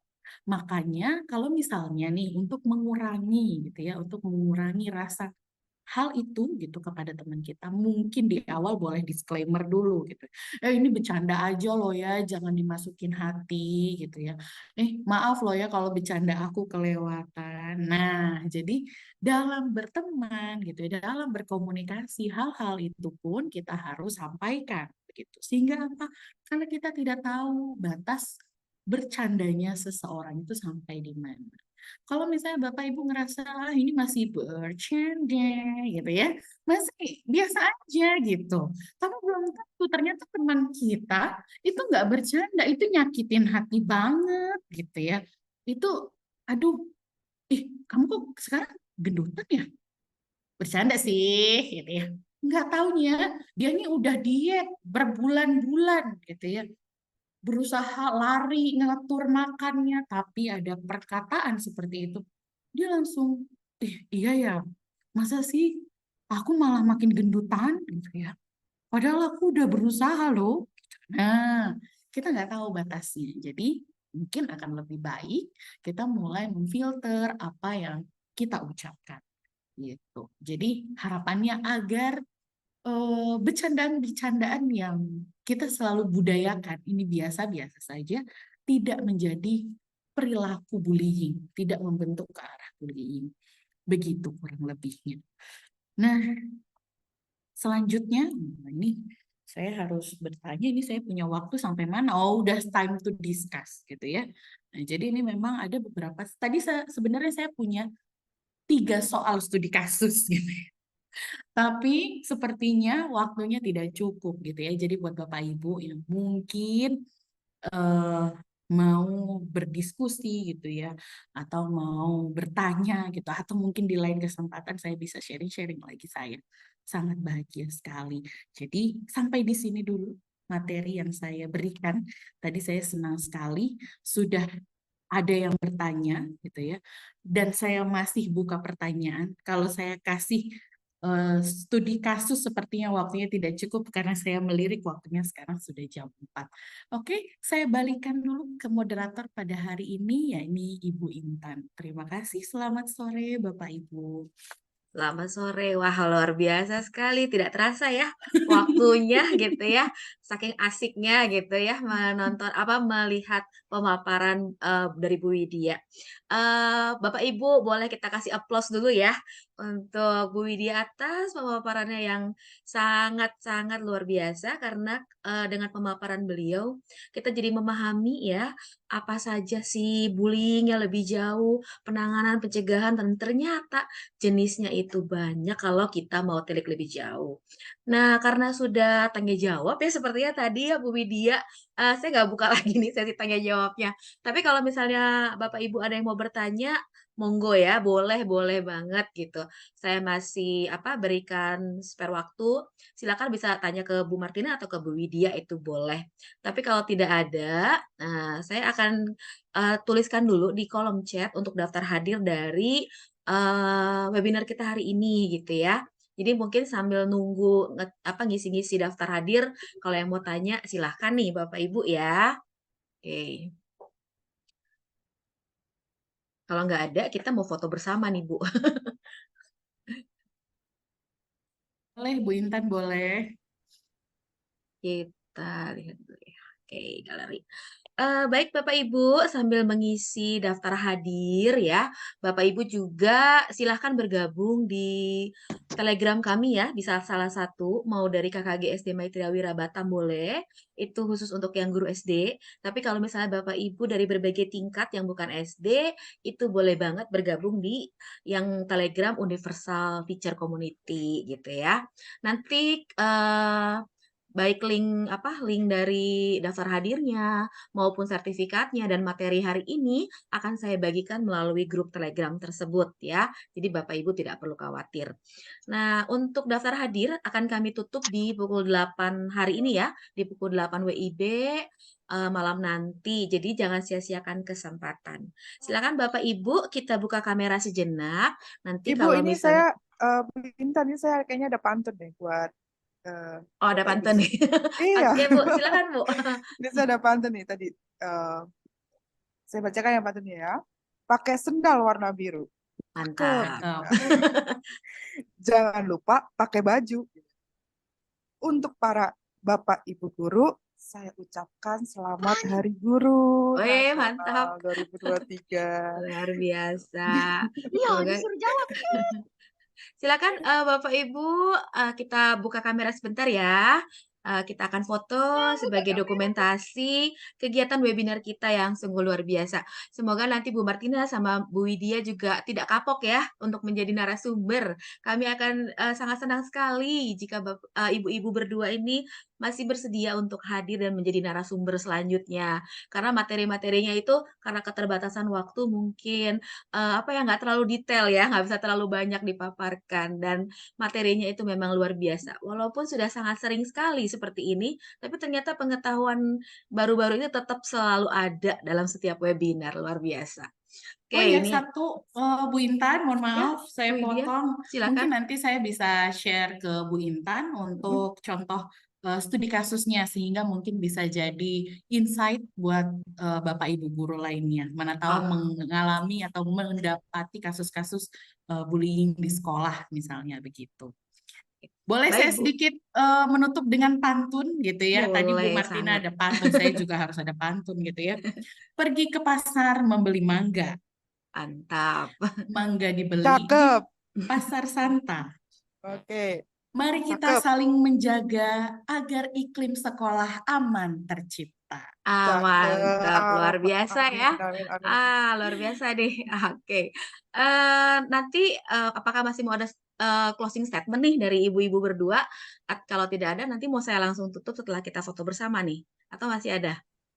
Kalau saya Eh, sepertinya tidak ada. Oke, Bu Kalau saya Widya. mungkin terima kasih Bapak Ibu dan saya juga mohon maaf apabila ada kata-kata yang kurang berkenan. Saya juga minta maaf dan juga saya juga menerima kritik dan saran. Oke, Begitu saja mantap. Bu Intan dari Ya, saya. Terima kasih Bu Martina dan Bu Widya ya. Baik Bapak Ibu, sekali lagi nih saya akan mulai fotonya ya, sesi fotonya. Silakan dibuka kameranya. Ini lumayan banyak layarnya nih ya. Saya akan mulai dari hitungan ketiga. 1, 2, 3. Oke. 1, 2, 3. Oke, sekali lagi. 1, 2, 3. Baik, tidak terasa waktunya ya Bapak Ibu semuanya. Silakan diisi daftar hadirnya dan jangan lupa bergabung di grup Telegram kami. Nah, saya juga tidak mau kalah nih dengan dua ibu narasumber yang luar biasa. Saya akan tutup hari ini webinarnya dengan sebuah pantun ya. Kancil berlari ke garis final, ingin meraih Oh. medali bersinar. Selamat Hari Guru Nasional. Sampai jumpa lagi di lain webinar. Terima Wah, kasih. luar Terima biasa. kasih Terima Bapak kasih Ibu. semuanya. Luar Terima biasa. kasih Bu Terima kasih Intan. banyak Terima Ibu-ibu. kasih Bapak Ibu. Terima kasih Saya Bapak Ibu. izin live ya, Silakan Bapak Ibu. Ibu. Bu Silakan. Intan, saya izin live dulu ya. Silakan.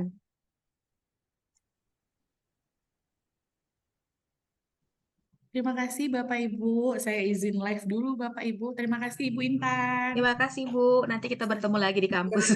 Iya. Sama-sama. Selamat sehat selalu Bapak Ibu. Amin. Ya.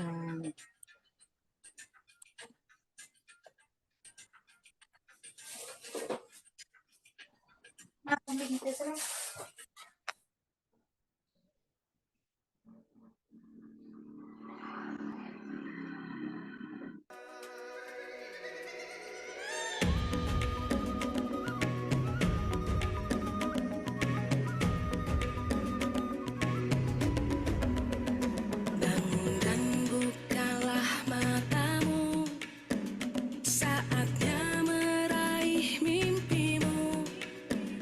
Arahkan pandangan ke depan, Tuhan kan menuntunmu. Sadarilah masa berganti, tantangan kan kita hadapi.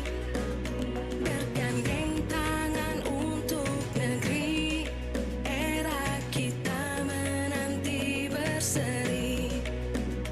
Kita pelajar Pancasila, kita bernafas dalam sila-silanya. Kita pelajar Pancasila, ayo kita jaga untuk Indonesia. Bersatu dalam perbedaan, berpegang tangan dan berlari. Singkirkan egomu, oh kawan, demi negeri ini. Jadilah generasi emas, cerdas berkarakter itu kita. Berjuang dan harus berani, kita terus torehkan prestasi.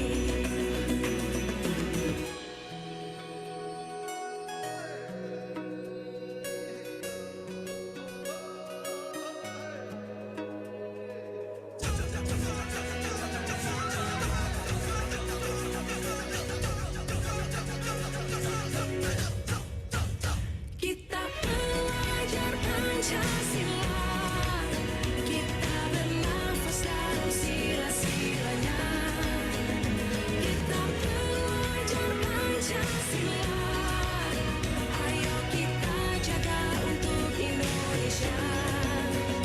Kita pelajar Pancasila, kita bernafas dalam sila-silanya. Kita pelajar Pancasila, ayo kita jaga untuk Indonesia.